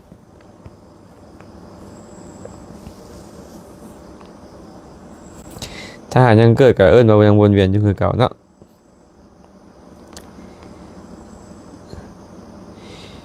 สาธุพระอาจารย์กราบนมัสการการที่คนเฮามีความฉลาดและมีความจำดีควรเฮ็ดบุญแนวใดคะน้อย ควรเฮ็ดบุญแนวใดน้อจะมีความฉลาดความจำดีความจำเฮาบ่ดีย้อนหยังฮู้บ่พระพุทธเจ้าบอกว่าความจำบ่ดีย้อนนิวรธรรมครอบงำจิตใจดุความโลภครอบงำความโกรธครอบงำความขี้ข้านมักง่ายครอบงำความฟุ้งซ่านรำคาญครอบงำความลังเลสงสัยครอบงำเลยเป็นเหตุให้พวกเขานี่บ่ค่อยจื้อบ่ค่อยจำนะทีนี้ถ้าหากเขาอยากจะมีความจำดีอยากฉลาดเขาก็ต้องพยายามระงับนิวรณ์แม่นอย่างระงับนิวรณ์นะสมาธิระงับนิวรณ์วิปัสสนาระงับนิวรณ์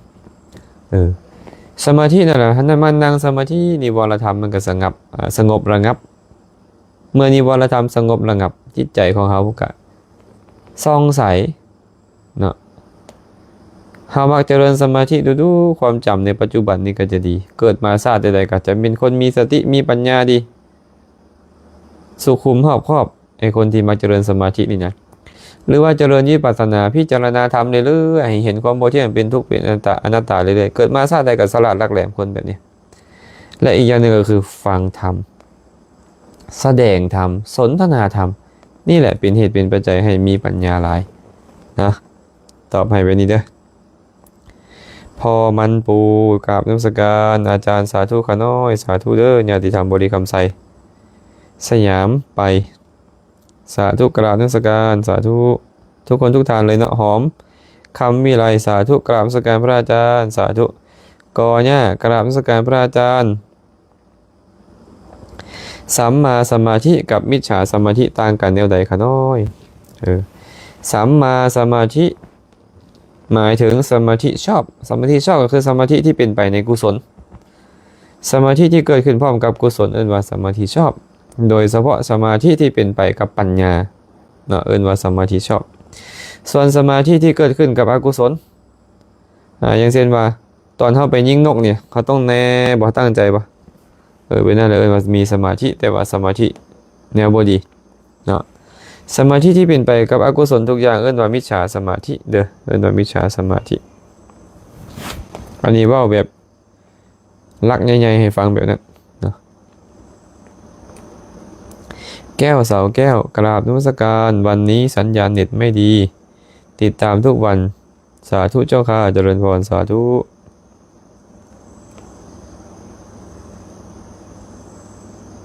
สุขสมัยพระอาจารย์แซมขอถามแน่สิ่งใดมีโทษสิ่งใดบ่มีโทษสิ่งใดควรเสพสิ่งใดบ่ควรเสพสิ่งใดเมื่อเฮ็ดแล้วเป็นไปเพื่อความทุกข์สิ่งใดเมื่อเฮ็ดแล้วเป็นไปเพื่อความสุข อกุศลมีโทษกุศลบ่มีโทษอกุศลบ่ควรเสพกุศลควรเสพอกุศลเป็นไปเพื่อทุกข์กุศลเป็นไปเพื่อสุขเนาะหากเว้าให้มันยิ่งขึ้นไปก็หันก็คือสิ่งที่เป็นไปในวัฏฏะสงสารมีโทษสิ่งที่เป็นไปให้ออกจากวัฏฏะสงสารบ่มีโทษสิ่งที่เป็นไปเพื่อวัฏฏะสงสารบ่ควรเสพสิ่งที่เป็นไปเพื่อออกจากวัฏฏะสงสารควรเสพสิ่งที่เหตุแล้วเป็นไปเพื่อทุกข์คือสิ่งที่เป็นไปในวัฏฏะสงสารสิ่งที่บ่เป็นไปในวัฏฏะสงสารเอิ้นว่าวิวัตตะจะเป็นไปเพื่อประโยชน์สุขเนาะอันนี้ตอบให้ไปนี่นะอันนี้ถามกว้างหลายเนาะถามกว้างหลายไทยเป็นอย่างนี้นะวันพริกวะพระอาจารย์ขอถามแน่ใส่มองหาป่าพิสินหาบ่ใส่มองหาป่าพิสินหาบ่ก็เบิ่งว่าไปใส่มองอยู่ใส่เฮ็ดจังใดหาบ่เบิ่งศีลหาก่อน ศีลห้ามีอย่างใดเขาจำไปเทียบกับใส่มองหาปลาศีลห้าหนึ่งลักทรัพย์ขออภัยหนึ่งฆ่าสัตว์สองลักทรัพย์สามประพฤติผิดในกามสี่ตัวห้าดื่มน้ำเมาห้าข้อนี้เอิ้นว่าศีลห้าบัดนี้ไปใส่มองบัดเนี่ยเห็นอย่างใดใส่มองนี่ฆ่าสัตว์โอ้ผิดศีลข้อที่หนึ่งแต่ไปใส่มองกับบัดไปใส่มองอยู่สะเขาอยู่นองเขาลักขโมยของเขาพร้อมกับผิดทางข้อหนึ่งผิดทางข้อสองลักทรัพย์นำเขามาถามว่าเจ้าเอาปลามาจะใส่ตัวเขาอีกว่าค่อยไปเอามาแต่บนอื่นก็ผิดศีลข้อตัวนำแม่นบ่ก็เบิ่งว่าเจ้าเฮ็ดอีหยังแดในการไปใส่มองคันใส่มองนำไปใส่มองอยู่สะเขารักของเขามานำตัวเขาพร้อมมันก็ผิดศีลหลายโตขึ้นเนาะคันแค่ไปใส่มองอยู่ที่สาธารณะฆ่าสัตว์ซื่อๆก็ผิดศีลข้อที่หนึ่งบ่ได้ผิดศีลทั้ง5ข้อเนาะตอบให้แบบนี้เด้อมิสเตอร์สีมอนปะหรือว่าซิมอ่านซีมอน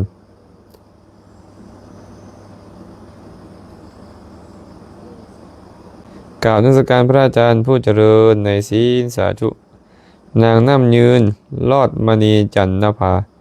ขอน้อมกราบนมัสการพระอาจารย์สาธุเด้อเงินวงใสกราบนมัสการพระอาจารย์ก็ได้ฟังจากบ้านเกินเด้อขน้อยสาธุมวยยังไม่ออกมวยญาติธรรมทาง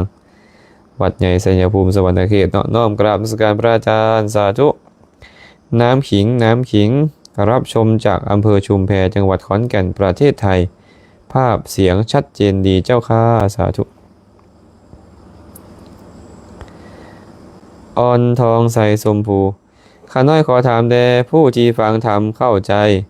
แต่ปฏิบัติยากควรปฏิบัติแนวใด ถามแบบตอบตัวเองได้แล้วนี่นะผู้ฟังธรรมเข้าใจแต่ปฏิบัติยากควรปฏิบัติแนวใดก็ปฏิบัติตามที่เขาเข้าใจมานั่นแหละถ้าบอกว่าปฏิบัติยากควรเฮ็ดแนวใดฟังแล้วเข้าใจอยู่แต่ปฏิบัติยากก็ไปเบิ่งว่าสิ่งที่เราฟังน่ะมีคนหรือเทศแนวใดมีคุณหรือโทษแนวใดถ้าหากเขาเฮ็ดแล้วมีโทษส่ำใดไอ้คนเฮาบ่อยากประพฤติธรรมบ่อยากละสิ่งที่มีโทษก็เพราะว่าพวกเฮายังเห็นคุณเห็นโทษมันบ่ดีพอเนาะสมมุติเฮาเห็นว่าเฮาเอามีดมากรีดแขนตัวเองแล้วมันเจ็บมันปวดเฮาก็บ่เฮ็ดแม่นบ่คือกันบาปอกุศลนี่นะหากเฮาเฮ็ดไปมันมีโทษเฮาก็จะเซาเฮ็ดคือกันแต่เดี๋ยวนี้นี่เฮาบ่เห็นโทษของมันตอนเฮาฟังเข้าใจอยู่ธรรมะหั่นนะแต่เวลาจะเอามาปฏิบัติโอ้ยมันก็ยากขึ้นมันบ่เห็นโทษตอนนั้นมันประมาทเด้เนาะมันประมาท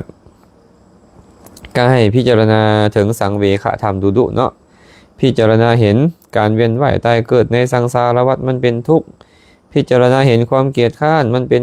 เหตุแห่งความทุกข์พิจารณาเห็นบาปอกุศลการบ่ประพฤติตามศีลตามธรรมมันเป็นทุกข์เรื่อยๆถ้าพิจารณาอยู่แบบนั้นเรื่อยๆพวกเราก็จะน้อมใจไปในการประพฤติปฏิบัติให้ได้ดียิ่งขึ้น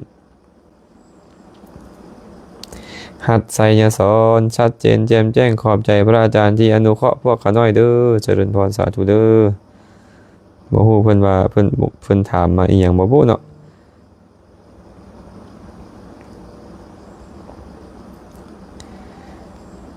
ศูนย์ทะละพรน้อมนมัสการพระอาจารย์ข้าน้อยขอถามแด่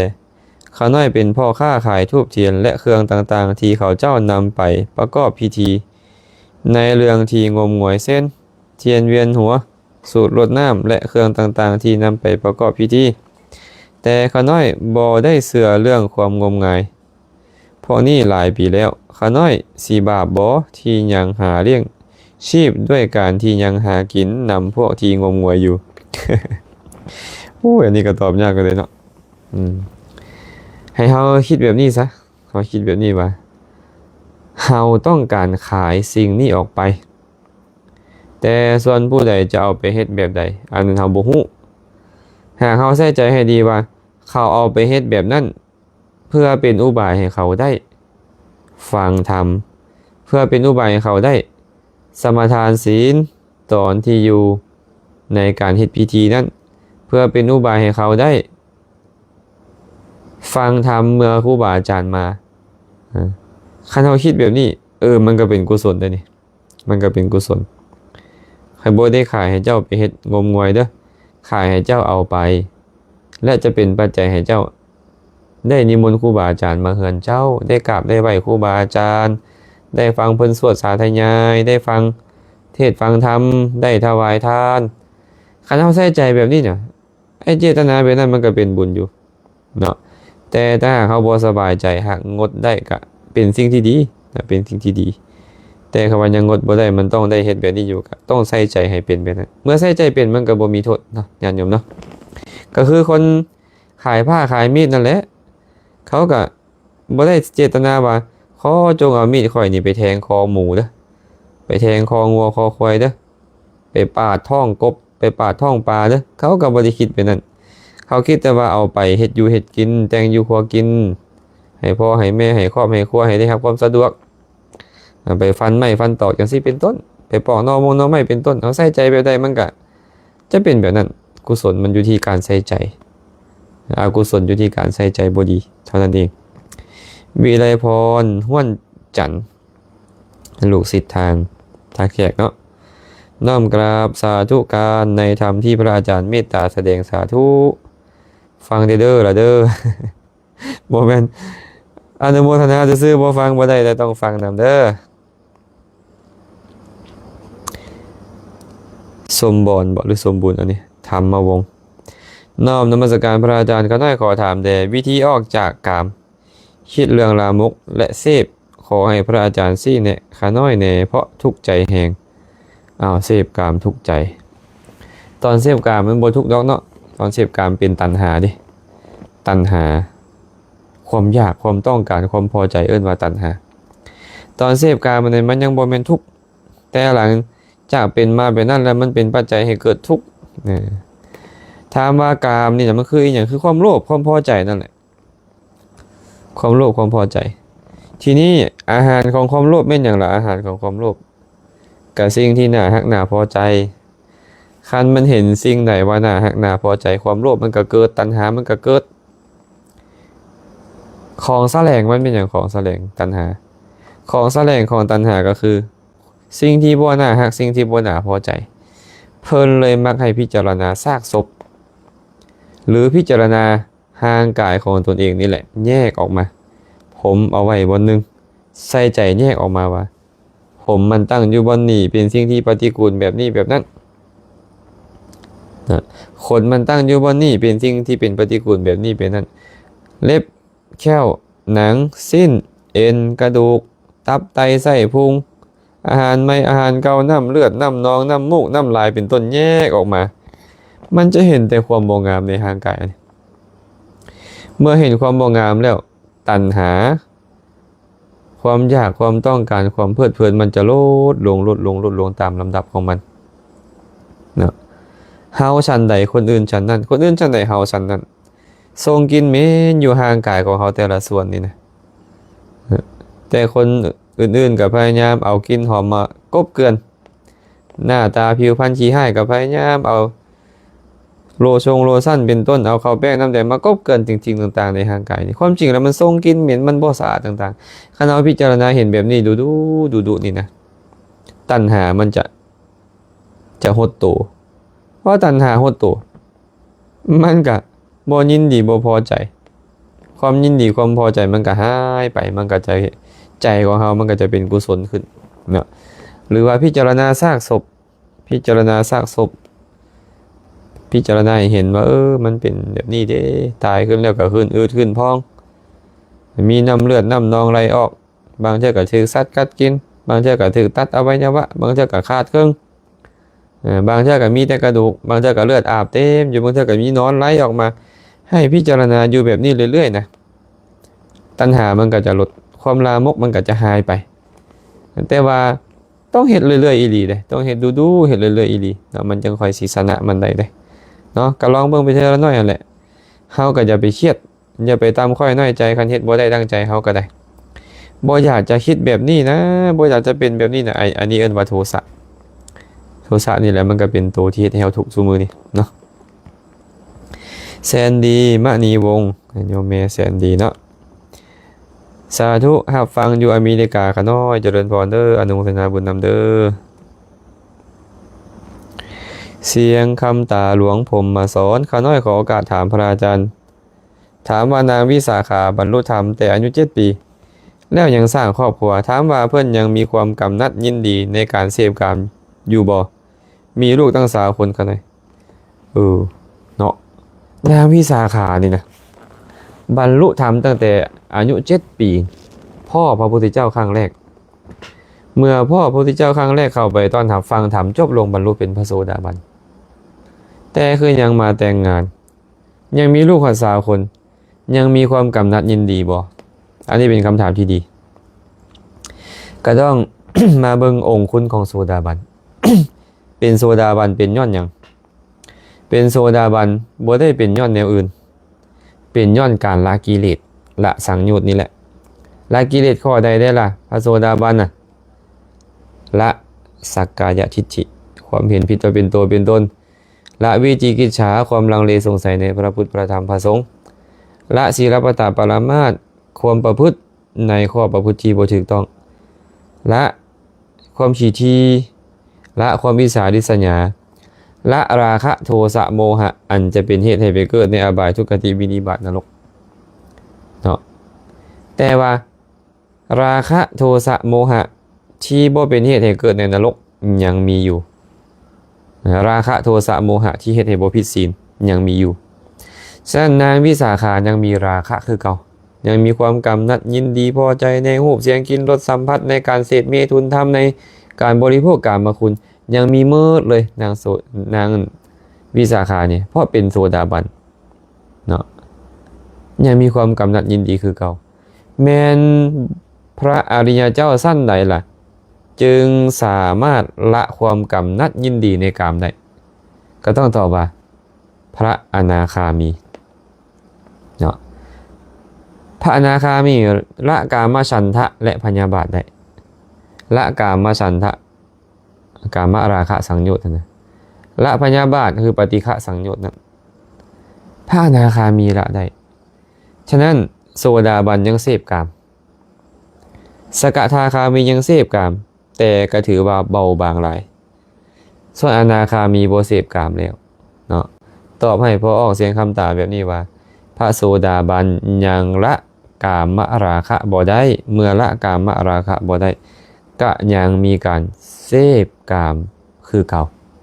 ต่างแต่ว่าการเสพกามของนางจะบ่มีการผิดศีลแล้วบ่มีความเห็นผิดแล้วเท่านั้นเองเนาะตอบให้พอออกเสียงคำตอบแบบนี้เด้ออนุโมทนานำคำถามบุญทาปลื้มใจน้อมกราบสาธุรับฟังอยู่ประเทศไทยเจ้าค่ะเจริญพรสาธุแม่กองคำแก้วคำพันธ์วันญาติธรรมหินบุญบ่เนี่ยนอบนมัสการพระอาจารย์มีคนฝากถามก็เลยถามให้เพิ่นเวลาสมโพธิพระพุทธรูปมี5 องค์ที่จะสมโพธิวัดให้บูชาเทียนใส่60 เล่มถึกบอกเขาหน่อยเพิ่นฝากเขาหน่อยถามให้คำว่าถึกว่าผิดนี่เอาซ้ำไหนเอาคำว่าถึกว่าผิดนี่ คำว่าถึกว่าผิดนี่เอาซ้ำไหนต้องแบบนั้นเลยถามว่าผิดศีลพระบ่ผิดหิดคองประเพณีบ่ต้องได้ถามมาแบบนั้นเนาะถ้าหากว่าพระผิดศีลบ่พระเพิ่นให้บูชาเทียนนี่นะคันพระเฮ็ดเองอันนี้พระผิดคันว่าโยมเฮ็ดพระก็สิผิดหยังเด้อมื้อโยมเฮ็ดโยมให้เขาเจ้ามาบูชาเองก็บ่ผิดหยังมูลค่าที่ได้มาเขาไปสร้างสาวัดว่าอารามก็ที่บุญเขาเจ้าไปก็บ่ผิดหยังงวยนี่ก็บ่ได้แล้วเนาะหาว่างมงวย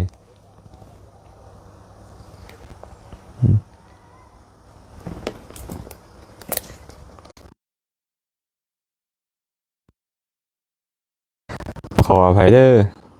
อินเทอร์เน็ตหลุดเนาะอินเทอร์เน็ตหลุด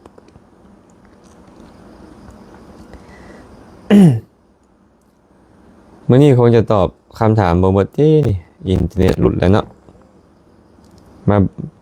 ตอบต่อเมื่อกี้นี่เนาะเรื่องที่เพิ่นถามเรื่องของพระพุทธรูปการสม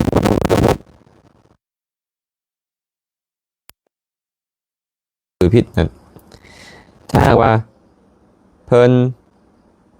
พยายามที่จะหางบประมาณเข้าวัดเพื่อที่จะสร้างสาพัฒนาวัดว่าพระบ่ได้ไปเฮ็ดเองโยมพากันเฮ็ดเองอันนี้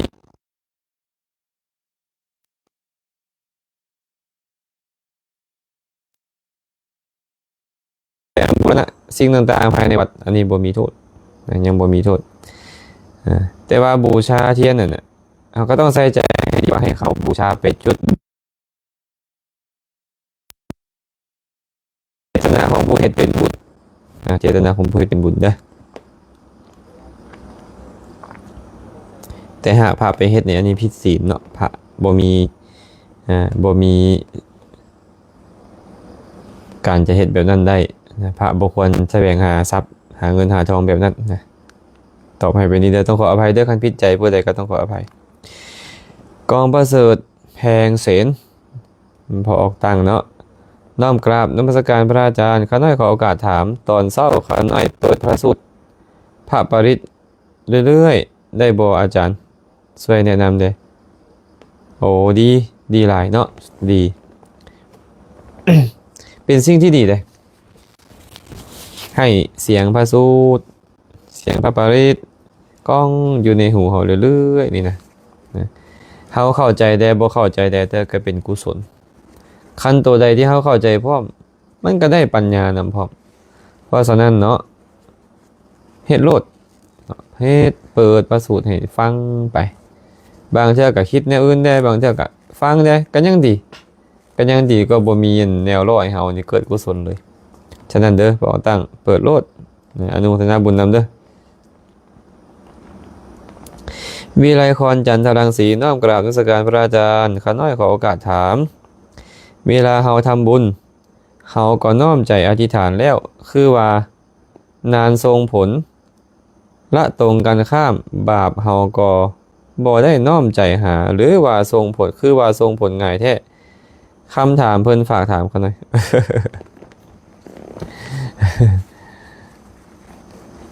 อาตมามักเว้าเรื่องราวหนึ่งให้ญาติโยมฟังเรื่อย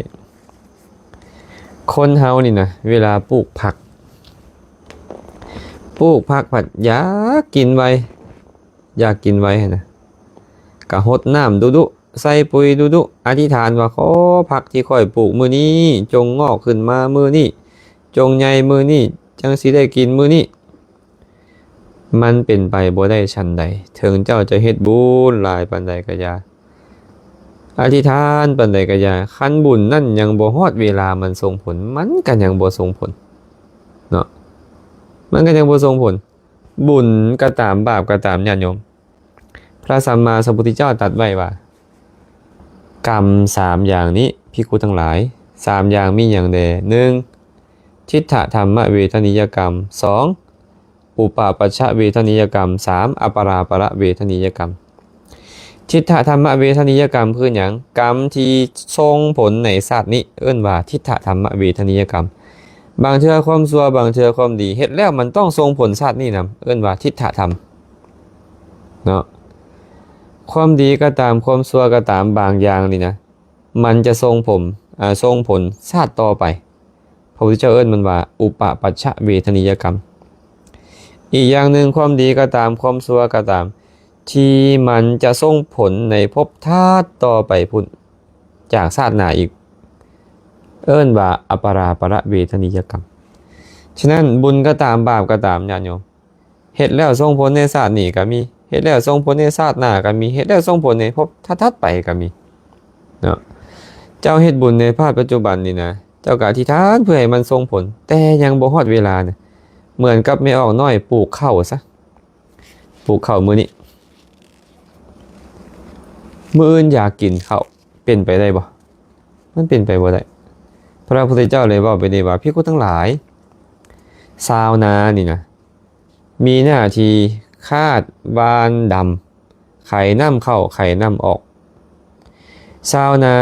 บ่มีอานุภาพที่จะบันดาลว่า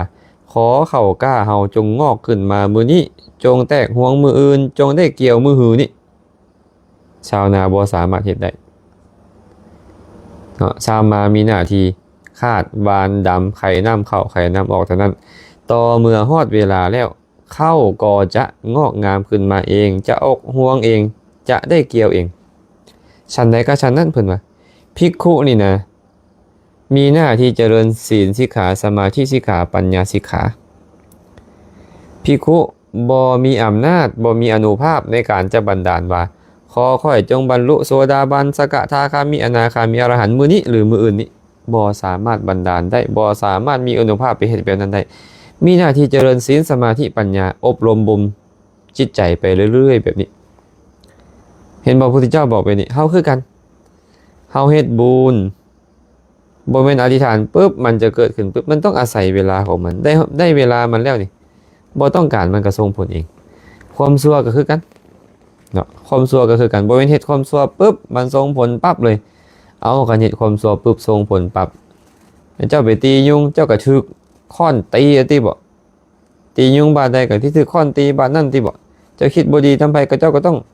ได้รับผลนั้นเป็นทุกข์ในขณะนั้นติบ่ยังบ่แม่นแต่ปรากฏว่าเหมือนกับความชั่วมันส่งผลอยู่ตลอดก็เพราะว่าเจ้าบ่ได้เฮ็ดความชั่วมาแต่มื้อนี้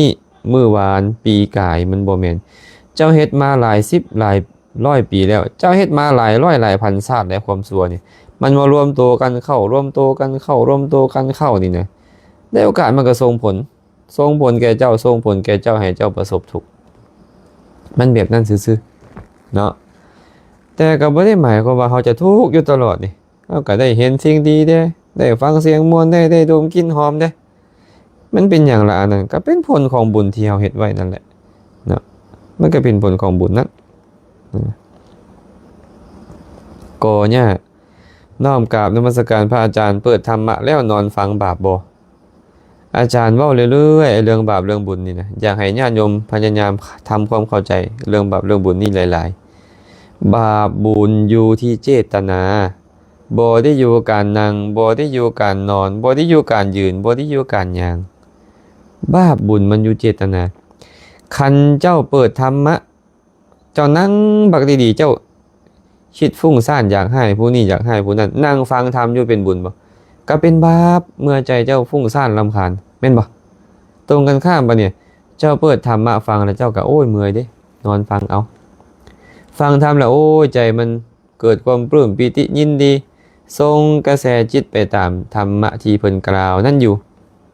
ใจเป็นหยังใจเป็นบุญเอานอนบ่เป็นบาปบ่อาจารย์จะเป็นบาปแต่ใจเป็นบุญอยู่แบบนั้น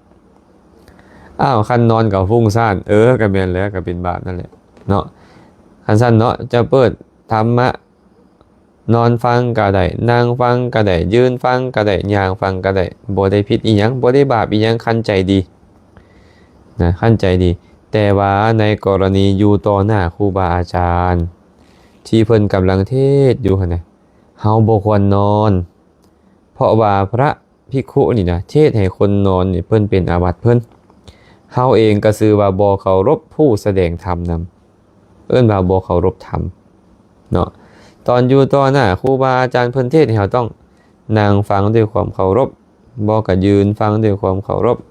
บ่ควรนอนเท่านั้นแหละเนาะเพิ่นถามดีอยู่เลยนี่นะขอบใจในคำถามเด้อนุชพิรันนุชน้อมนมัสการพระอาจารย์รับฟังอยู่ค่ะน้อยเจริญพรสาธุเด้ออนุโมทนาบุญนำขอให้มีความสุขความเจริญน้องมิกกี้ซีท่านดอนไม่ออกเมเนาะสาธุขอกราบนมัสการพระอาจารย์สาธุเด้อบุตรดาอ่านว่าจังใดดีนะฮะอุปาสิกาเนี่ยพุทธภัตติกาพุทธภัตติกา ลูกสาวตอนเพิ่นมาอยู่เฮียนธรรมะเฮียนบาลีนำสมัย 2-3 ปีก่อนเพิ่นตั้งฉายาว่าพุทธภัตติกาผู้ภักดีต่อพระพุทธเจ้าสาธุกราบนมัสการพระอาจารย์เจริญพรอนุโมทนาบุญนำแม่วิไลคำแก้วดวงพระจันทร์น้อมกราบสาธุเจริญพรเด้ออนุโมทนาบุญนำเมื่อสักครู่สุคนเนาะก็มาต่ออีกครับจักคำถามหนึ่งกันเลยกันเนาะ สาธุข้าน้อยอยากฮู้ว่าการที่เฮาอุทิศบุญกุศลให้ผู้ตายเขาสิได้รับหรือบ่ข้าน้อยคันเขาได้รับบุญคันเฮาเป็นคนรวยกะสั่งให้ลูกหลานเฮ็ดบุญให้หลายๆก็ได้บุญหลายบ่หรือมีแต่ผีเปรตได้รับอย่างเดียวข้าน้อยอันนี้เป็นคำถามที่ดีเนาะเพราะว่ามีพระสูตรส่วนหนึ่งที่พระสัมมาสัมพุทธเจ้าตรัสไว้มีพราหมณ์ผู้หนึ่งไปถามพระพุทธเจ้าข้าแต่พระโคดมข้าแต่พระองค์ผู้เจริญพวกข้าน้อยนี่เป็นผู้มีศรัทธามีความประสงค์ถวายทานและอุทิศบุญให้กับญาติผู้ล่วงลับไปถามว่าญาติผู้ล่วงลับไปได้รับบ่ได้บริโภคบ่พระพุทธเจ้าก็เลยตอบว่าคันเขาอยู่ในฐานะเขาจะได้บริโภคคันบ่อยู่ในฐานะบ่ได้บริโภคแม่นยังเป็นฐานะล่ะแม่นยังบ่เป็นฐานะคนบางคนในโลกนี้เฮ็ดบาปมีการฆ่าสัตว์เป็นต้นเอาไว้หลายไปเกิดเป็นสัตว์นรกได้เป็นเกิดเป็นสัตว์เดรัจฉานได้บ่อยู่ในฐานะที่จะได้บริโภคบุคคลบางคนในโลกนี้บ่ได้งดเว้นจากการฆ่าสัตว์ลักทรัพย์เป็นต้นเฮ็ดบุญดีตายไปได้ไปเกิดในเป็นมนุษย์ไปเกิดเป็นเทวดาในสวรรค์นี่ก็บ่แม่นฐานะจะได้บริโภคแต่หากบุคคลบางคนในโลกนี้มักฆ่าสัตว์ลักทรัพย์ประพฤติผิดในกามมักเว้าตัวเป็นต้นตายไปแล้วไปเกิดในความเป็นเพศนั่นแหละต้องอาศัยผลทานจากคนอื่นเฮ็ดแล้วอุทิศให้เพศเหล่านั้นจะได้บริโภคในกำเนิดเพศจะได้บริโภคก็เลยมีคนสงสัยว่าอ้าวอาจารย์มีแต่เพศบ่ได้บุญได้กุศลอยากให้ญาติโยมแยกออกเป็น2ประเด็นระหว่างได้บุญกับได้บริโภคเนาะได้บริโภคนี่นะมีแต่เพศได้บริโภคแต่ได้บุญเนี่ยพี่น้องเฮาจะไปเกิดเป็นอีหยังก็ตามหากเขารับรู้นำเฮาก็ได้บุญนำเฮาเนาะหากเขาไปเกิดเป็นสัตว์ในนรกแม่นแหละเขาบ่มีโอกาสได้รับรู้นำเฮาเขาก็บ่ได้บุญนำเฮาหากเขาไปเกิดในกำเนิดเดรัจฉานหากสัตว์เดรัจฉานนั้นรับรู้ได้ว่าเฮาเฮ็ดบุญและอุทิศให้อนุโมทนาบุญนำเฮาสัตว์เดรัจฉานนั้นก็ได้บุญหากว่าเขาไปเกิดเป็นมนุษย์เขาระลึกรู้ได้ว่าเฮาเฮ็ดบุญให้ได้เขาก็ได้บุญนำเฮาหากเขาไปเกิดเป็นเทวดารับรู้อยู่ว่าพี่น้องเฮ็ดบุญให้อนุโมทนาสาธุการนำเฮาเขาก็ได้บุญนำเฮาแต่ว่าเขาบ่ได้บริโภคเขาแค่ได้บุญเนาะส่วนเพศนี่นะอนุโมทนาสาธุการปุ๊บเข้าของทรัพย์สมบัติเข้าน้ำซ้ำปลาที่อยู่อาศัยมันจะเป็นทิพย์เกิดขึ้นกับเขาหมดเฉพาะเพศได้บริโภคแต่ผู้ที่ได้อยู่ได้กินได้ใช้ได้สอยนี่นะรวมทางผู้ที่รับรู้แล้วอนุโมทนาทั้งหมดเลยเนาะทั้งหมดเลยถามมาอีกคำถามหนึ่งเด้ออีกคำถามสุดท้ายซะเนาะคำถามสุดท้ายคำถามยาวหน่อยหนึ่งฟังนำกันเด้อสาธุพระอาจารย์ข้าน้อยขอถามอีกคำถามหนึ่งถ้าในหมู่บ้านหนึ่งมีคนนับถือพุทธทั้งหมดและถือศีล5กันหมดทุกคนโดยบ่มีการฆ่าสัตว์แล้วทุกมื้อก็เอาแต่อาหารที่เป็นพืชผักไปถวายครูบาอาจารย์อยู่วัดเป็นแบบนี้เรื่อยๆมามื้อนึงครูบาอาจารย์ต้องได้ออกจากหมู่บ้านนั้นไปอาศัยบ่อนใหม่แล้วคิดว่าการบ่สันเนื้อสัตว์ก็เป็นการบ่ส่งเสริมการฆ่าครูบาเรานั้นสามารถบอกเป็นในแก่พอออกไม่ออกได้บ่ว่าทานพอใจในการบ่สันเนื้อสัตว์ก็ตอบว่าบอกได้เนาะก็บอกได้เลยว่าพวกอาตมานี่เนาะบ่สันเนื้อสัตว์เด้อเพราะว่าพวกอาตมาเห็นว่าคันสันเนื้อสัตว์จะเป็นการส่งเสริมการฆ่าสัตว์ก็เว้าได้ก็บ่ได้ผิดอีหยังเนาะแต่ว่าคันเขาบ่ถวายก็จำเป็นเด้เนาะเขาบ่ถวายผักเขาถวายแต่สิ้นก็จำเป็นได้สันตามที่เขาถวายนั่นแหละแต่หากจะมีคำถามมาถามกันว่าการบ่กินเนื้อสัตว์นี่นะเป็นการงดเว้นการฆ่าสัตว์บ่และการกินเนื้อสัตว์นี่นะการกินสิ้นสัตว์นี่เป็นการส่งเสริมให้มีการฆ่าสัตว์บ่อันนี้ก็เว้าโดยส่วนเดียวบ่ได้เนาะบางครั้งบางคราวคนเฮาบ่ได้ฆ่าเพื่อกินดอกถามแต่ละคนมึงอยู่เคยมีคนฆ่ายุงแล้วกินบ่มีแต่มีการฆ่าบ่ก็ฆ่าอยู่หั่นแหละถามว่าคนเฮานี่น่ะฆ่าแมงวันนี่ฆ่าเพื่อกินบ่ แต่ก็มีการฆ่าอยู่คนเฮาฆ่าพวกนี้ฆ่าเพื่อกินบ่แต่ก็มีการฆ่าอยู่ฆ่าแมงวันเป็นต้นฆ่าเพื่อกินบ่แต่ก็ยังมีการฆ่าอยู่นั่นแสดงว่าการฆ่าเนี่ยบ่ได้แม่นแค่ย้อนกิน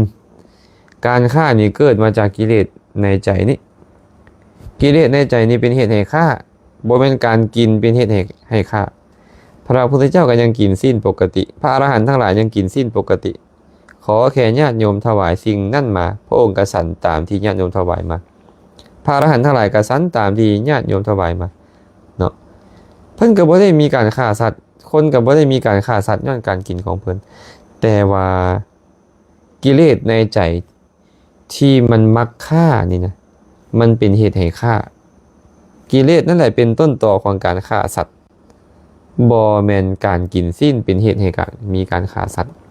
ถามว่าเอาคันบ่กินกับเขาก็สิฆ่าน้อยลงที่บ่อันนั้นก็มีส่วนน้อยนึงเนาะแต่ว่า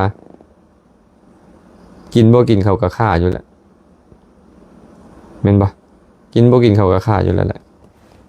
ฆ่ากิเลสในใจเขามีอยู่เขาฆ่าจนกิเลสในใจของเขา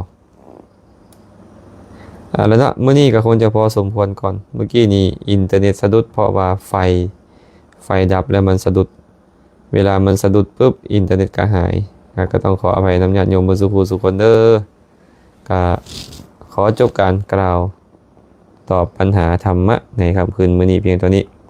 คำถามใดยังบ่เห็นหรือยังบ่ได้ตอบก็ขอยกยอดไปเป็นมือใหม่อาตมาได้ใช้คำเว้าคำจาอันใดหากไปกระทบกระทั่งจิตใจท่านผู้ใดผู้หนึ่งในมื้อนี้ก็ขอขมาลาโทษมาณโอกาสนี้นำบุญใดกุศลใดที่ทุกคนทุกทานได้เห็นแล้วอาตมาก็ขออนุโมทนาสาธุการนำเมื่อสุคนอาตมาภาพเองได้เฮ็ดบุญอันใดอันหนึ่งตั้งแต่อดีตจนถึงปัจจุบันก็ขอแบ่งบุญทั้งหมดนั้นให้ทุกคนทุกทานจงมีส่วนร่วมนำขอให้สรรพสัตว์ทั้งหลายจงมีส่วนร่วมในบุญทั้งหลายเหล่านี้ขอให้สรรพสัตว์ทั้งหลายจงเป็นผู้มีความสุขโดยทั่วกันท้ายที่สุดแล้วก็ขอให้กุศลทั้งหมดจงเป็นปัจจัยให้ทุกคนทุกทานจงได้บรรลุถึงมรรคผลนิพพานในอนาคตการอันใกล้นี้โดยทั่วกันทุกทานทุกคนเชิญ